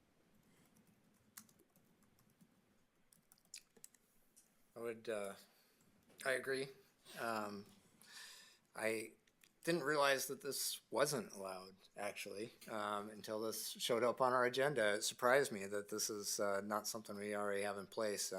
And I think this is like the same as previous conversation. This sort of thing is just critical for, you know, community cohesion and vibrancy of the neighborhood and everything that you know, Ms. Gabriel spoke to and others. As much as we can encourage it, I think is great for the community, which is why I think the entry threshold should be as low as possible, which is why I think 51% I'm totally for. I think if you don't want to party on your street for a few hours on a Saturday, but the majority on your block do, I think you can live with a party for a few hours on a Saturday. So I'm all for it. And in fact, you know, one of the things that I've been suggesting to the chamber for a long time is this idea that's I've seen in other communities called Porch Fest, where neighborhoods kind of shut down their streets and they invite bands to play in front yards on the porch of various houses. And you go and you walk around the neighborhood and you can catch these different concerts. I think that would be so much fun. And I was kind of pushing it for the last few years, not knowing that you can't even do it with our rules. So now, if we can get this in, we can actually look to be doing that in the future. I'd love to see that, and maybe we can get something going in my East Side neighborhood. Anything else on this? I didn't know it was illegal. Yeah. Yeah, I'm not afraid to admit my ignorance on that. So, all right. Since we talked about this for a while, one last opportunity for public comment on. Let's keep it focused on this topic. Anything you've heard? If anybody wants to step to the mic, state your name, or raise your hand if you're on. Okay, seeing none. City manager report. Yeah, Mayor and Council, this parking discussion has kind of brought to light something that we're probably all going to see more often here in the future. And, as you know, city staff works really hard to provide thoughtful comments to the public and responses that honestly take a lot of time. And you've noticed here the last couple weeks how with AI, it's very easy for somebody to just spit a response right back to you that probably takes them, as you've seen, less than a minute. That'll include 10 bullet points of demands of questions. City staff doesn't have the ability to interact with a public that itself really isn't engaged and is just responding via AI. We also, in order to respond, are going to need, some concise, thoughtful questions because it'll just go on and on and on, and city staff doesn't have the time to react to that. So, in the end, we are going to kind of relate it. Hey, if you want to go this route, ask for, public records request, get everything you need. I mean, in these instances, we have individuals that aren't even willing to put in the time to do a public records request. So, I just want to make it kind of clear that even the public comments we're getting, you'll see they're AI generated. So it's going to be very hard to decipher kind of what's real and what's not, and we're just honestly in that world. And, it's just ironic given the discussion about technology and stuff. So just be very thoughtful and, everything we do, AI doesn't provide context or history or all the emotion that goes into these decisions as you look at this, because a lot of thought does go into these decisions by the council, and there's a lot of context that also is getting missed in a lot of these public comments that seem like they're educated and thoughtful, but the reality is they're being driven from just AI questions and things like that make it very hard for the staff to just continue to respond to. So just because I know our staff has been catching on to it quite a bit as of late, and it's not just regarding this, but just questions in general that we get that kind of are never ending, and at first glance feel like maybe there was some thought put into them, but as you see them kind of cycle back and forth, it does make it very difficult for staff to be responsive to that in perpetuity. So ask for a little bit of grace in that. Staff is always willing to meet with people in person and facilitate a conversation, but we also expect to have some thought coming back to us as well. Council reports, start with you. All right, briefly, I Googled what liability insurance was, okay? Liability insurance is coverage that protects individuals or businesses from financial losses if they are legally responsible for causing injury or property damage to others. Okay, I just don't get it still. Somebody's gonna have to explain it to me. I'm not an insurance guy. I would like to address everybody that put time, effort, and sweat into the parking solution that we received, especially Downtown Forward and all of the entities that actually helped with that. I am not, I've never been a huge fan of license plate readers. I am the toughest guy on this council to talk into a system like that. And because of that, I think if you can pass the hurdle of me, then you could probably get past most hurdles. I am offering to meet with Downtown Forward or any of the other entities that put time into that parking plan to discuss not only license plate readers, but also the plan in general and, maybe some alternatives for that. If anybody's interested from that group or, any of the general citizenry, I'd be happy to have a discussion with you and maybe multiple discussions because it's probably a very large subject.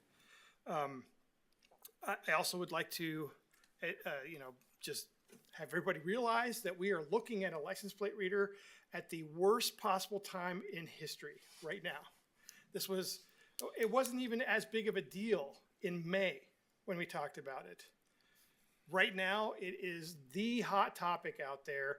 And believe me, people really, really can't distinguish between the full flock type system and an enclosed license plate reader system that is used for parking enforcement only. So it's a high hurdle. I understand that. I understand that I have been a thorn in the Downtown Forward side for years now on things that are very important to them, like the downtown plan and this. That does not mean that I am in opposition to what you're trying to do.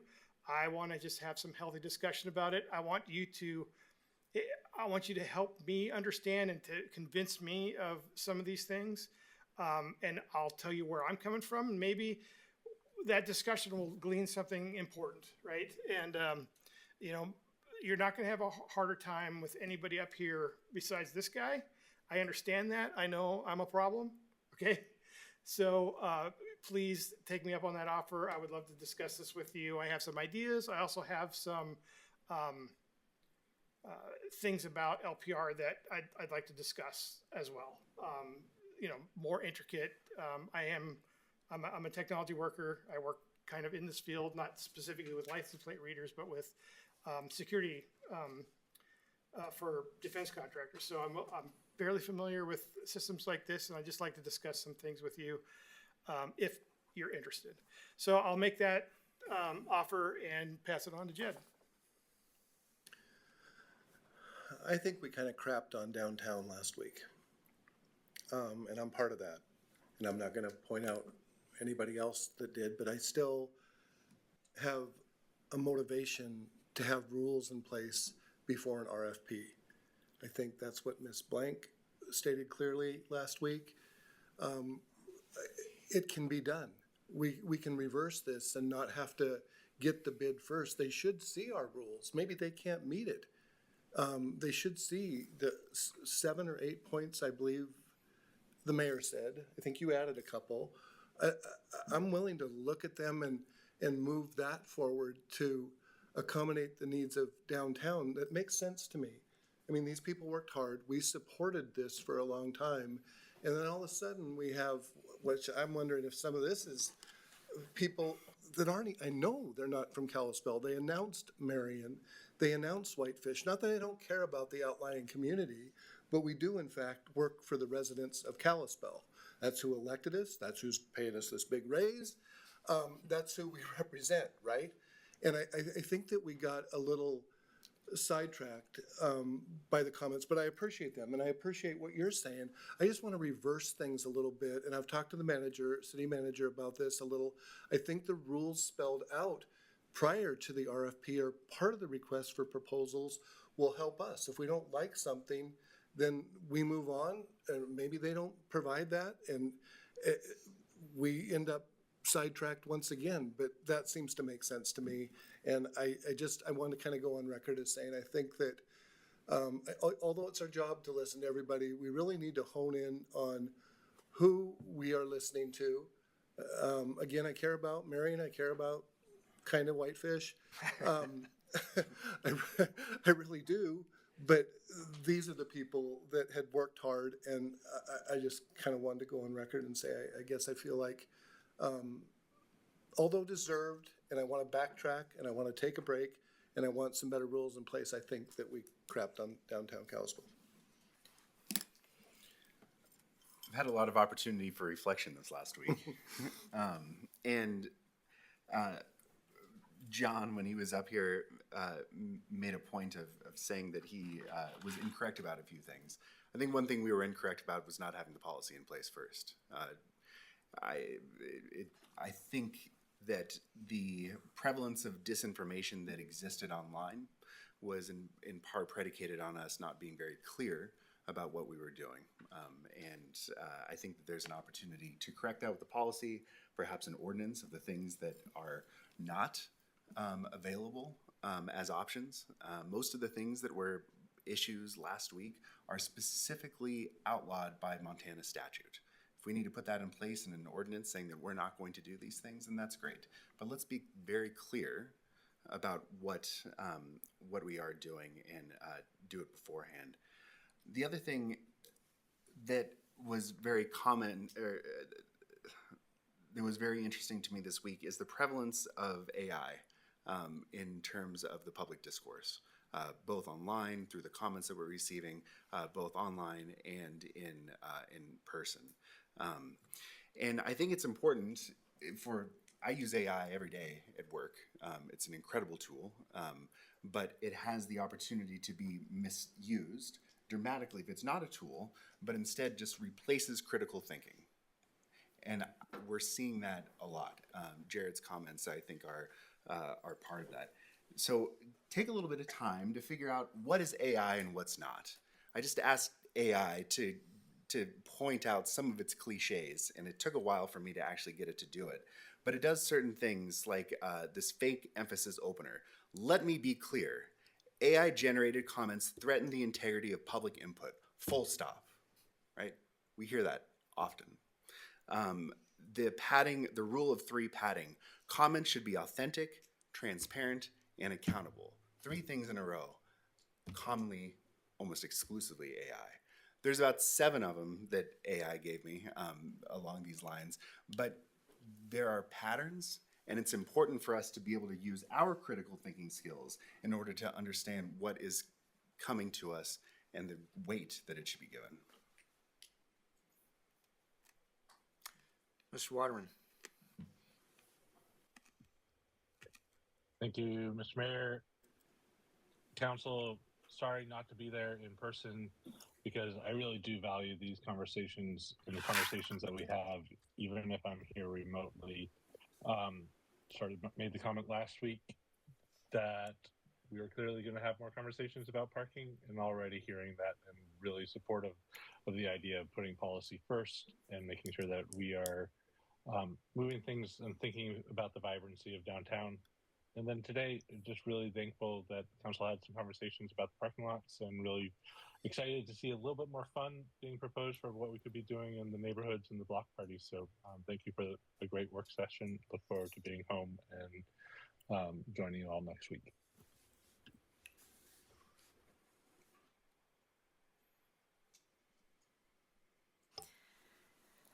I first want to, you're right, Mr. McDonald, I did ask for solutions, so I really appreciate you bringing that forward. And as well, Mr. Kingle, I want to thank you for that. I also want to point out why I don't respond in emails because email can be misinterpreted. So it's a good way to bring out ideas, but to reach understanding and connection, it's conversation. So for those folks who see, I'm not going to have a long dialogue on email. That's just has not been, and the research shows it's not the best practice if we want to reach that space that we're all trying to so hard to get to. That being said, I would love to think through how we use that 5th Monday to have ward-specific conversations in person in the wards, so we make it easier to really connect with people. I think one of the things that happened last week, and I had a lot of people come up to me and say, thank you, Lisa, for not supporting the license plate recognition software. So, which didn't happen prior to that. It was interesting for me to see what that brought up. So while I am not saying I have the answer, I do think the policy, and we do need a solution, and I absolutely believe in that. I want to work towards that for the downtown and for the community and for Kalispell. That is still a value of mine. It's just, as others have said, we are in historic times.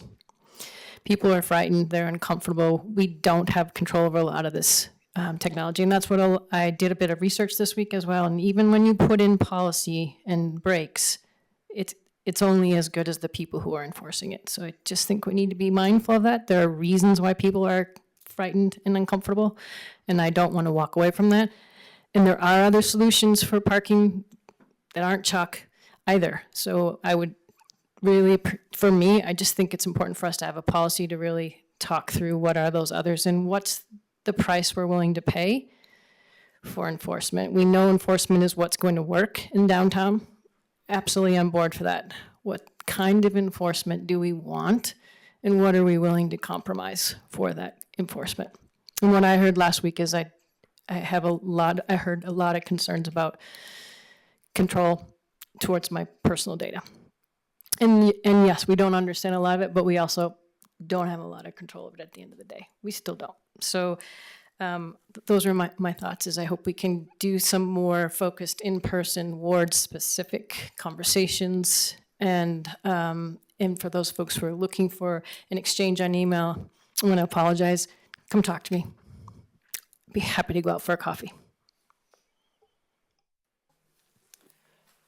Sorry I missed all the fun last week. It sounds like it was a lively discussion. Yeah, I definitely feel like there's a lot of misinformation about what we're talking about, what's being discussed, and the broader questions that are going on around the country, around the mass surveillance with the cameras. I remain confident that the isolated, bare bones license plate reader systems can be successfully isolated and safely used when guaranteeing people's privacies. There are other technologies available, as mentioned, more privacy protecting technologies available. They're just more expensive, sometimes quite a bit more expensive. And so, attempting to be fiscally responsible and not burden our taxpayers with additional money, feel like we were trying to do the fiscally responsible thing up here and go with the most prudent financial solution at the time. But if we're willing to spend the more money, there are bigger, more comprehensive solutions available. We can go rolling out and go look at those instead. I would be open to looking at those too. I'm certainly not opposed to passing a policy first. I've never been super excited about the license plate readers, but again, I think that the bare bones kind of parking license plate readers that we're talking about are a very different animal than the mass surveillance type of cameras that are making the news, and that it is certainly possible for us to lock it down in a safe manner and comply with good privacy policies. But happy to have these discussions and pass these policies first, if that makes everybody more comfortable, certainly. Ms. Gabriel. Thank you, Your Honor. I agree with Mr. Fisher. I feel like we crapped all over the downtown group last week and threw out all of their research. So I agree with that, and I completely disagree with Mr. Dowd in having a meeting with that group individually. I think we all need to do that together, and council needs to hear the information all the same way. Just as we're not supposed to be having individual meetings on things for a whole lot of reasons. I think it's important we hear everything exactly the same way. With all of this, that was brought up last week, I want to say that first and foremost, I am loyal to the city of Kalispell and their residents. I specifically represent Ward 1. I think one thing that would help a ton is if we had comment cards, that anyone that wanted to provide public comment would fill out comment cards with their information, because there were a number of people last week that spoke and said, "Hi, I'm so-and-so and I live in blah, blah, blah." We didn't get a full name, we didn't get a spelling, we didn't get an address. So how do we verify that's really who they were? So I know there's a way to work that out because other municipalities do it. I think parking validation could also be, part of the solution with folks who are concerned about the time limit downtown. There's so much that's possible that I do think it would be worth having more conversation about that. When our police chief and our city manager tell us this is the solution that we are bringing forward and this is what we can afford, I think we need to listen to them because they've obviously ruled some things out that we can't afford. I'm not saying they get to decide, we do. However, I think we need to maybe heed a little more into their opinions there and the work that was done by the committee. I think that's it. I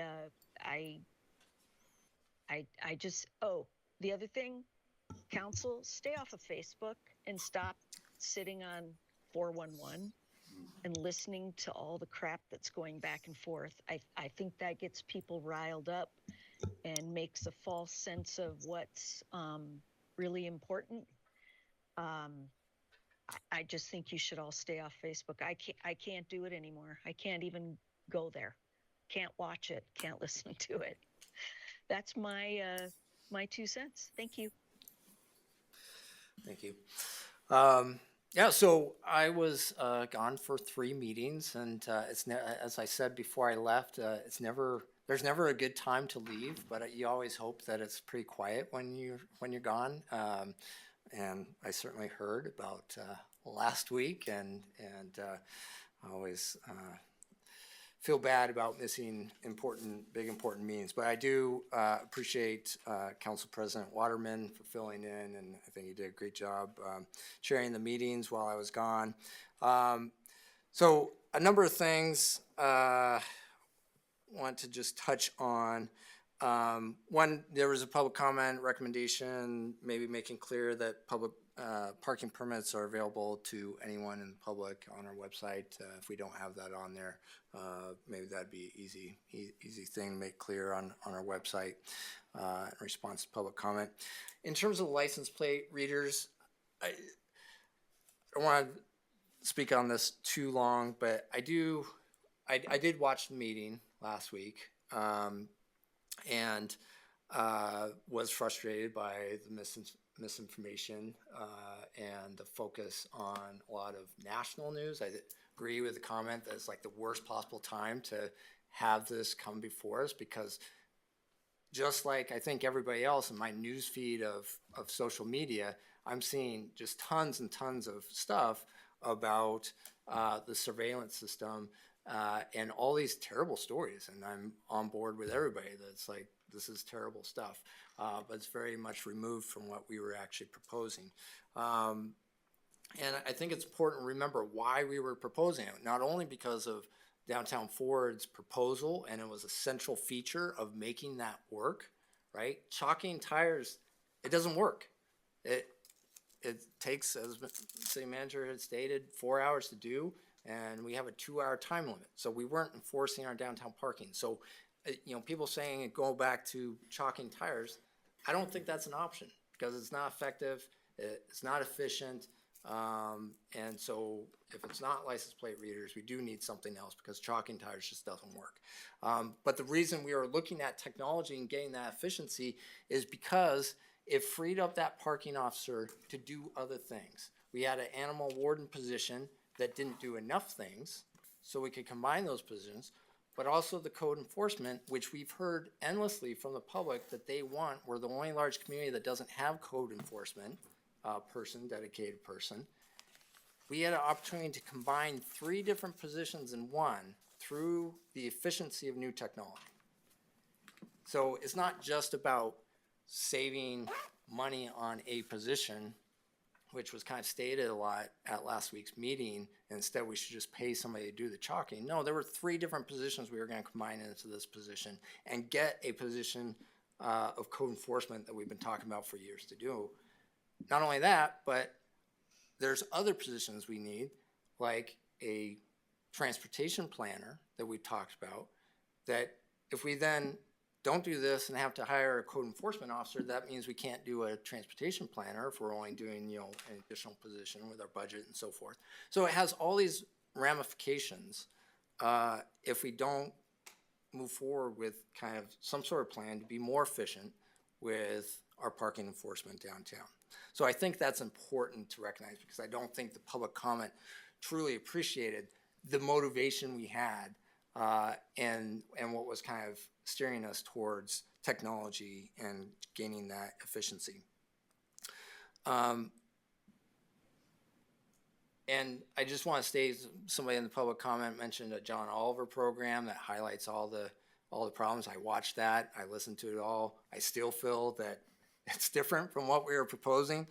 But what I heard, and I heard from a number of public comments, is that fear of what it is we're doing and what the results are. And I think it is because of that lack of policy coming first. And we heard that a lot. You know, policy should come first. I think, Mr. Leffridge, you're correct. That was probably a mistaken process. Just hindsight, it would have gone more smoothly, better if we had that policy up front. So I think having a work session, obviously there's some different perspective here about whether we look at other ways of doing it, but also, even if we don't move forward with the license plate reader, let's develop a policy for using these type of technology so that we have it in place if we ever decide to go there in the future. So I think it's worth a discussion and establishing some sort of policy in place to set those standards, bring state law into our city code on this.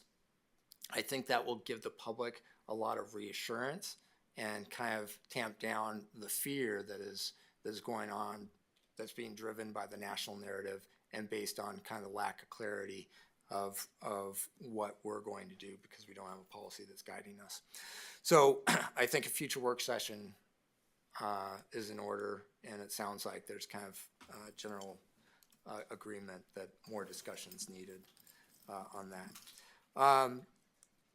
On public comments, one of the things I was thinking after watching last week's meeting is maybe in addition to asking for people's name, asking for folks to state whether or not they're a resident of Kalispell. It's fine if they're not. We take all public comment. If you want to come from another community and weigh in, obviously we're the county seat. What we do affects the rest of the county, so that's relevant and important comment, but it's also important for us to know who our constituents are who are coming up and speaking to us in public comment. So I may be doing that. If I don't, please remind me, because I think that would be a good move moving forward. I just want to express my total agreement with Mr. Nygren in the reference to AI comments. We have been noticing that, and you know, there's kind of this entitlement that we're hearing from folks that you have to, speaking to staff or council members, answer every question I send you and do it within the time frame I demand. You have to answer my questions by Monday or else. No, we don't. We want to be responsive to the public. We will do our best to be responsive to the public. But if you're using AI to generate pages and pages of questions and sending it and diverting significant amount of staff time or council time, my time as mayor, to try to answer pages and pages of questions that when you respond only results in another email with more questions demanding they be answered within a few days. No, we have no obligation to respond to that and take up a lot. We work for the entire city, not one individual sending in pages and pages of questions and demanding answers to them all. Last thing, next Monday is a fifth Monday.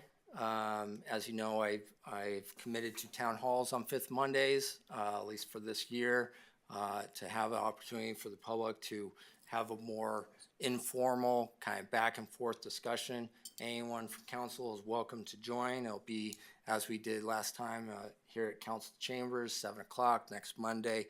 And if there's representatives of different wards, after kind of initial start of the meeting, folks can break off into the wards and have individual conversations with their constituents as well. Welcome that. But I want to make sure that the public is aware that that will be happening next Monday, and that's a commitment of mine to continue doing that this year. So with that, I think we're adjourned. Thank you.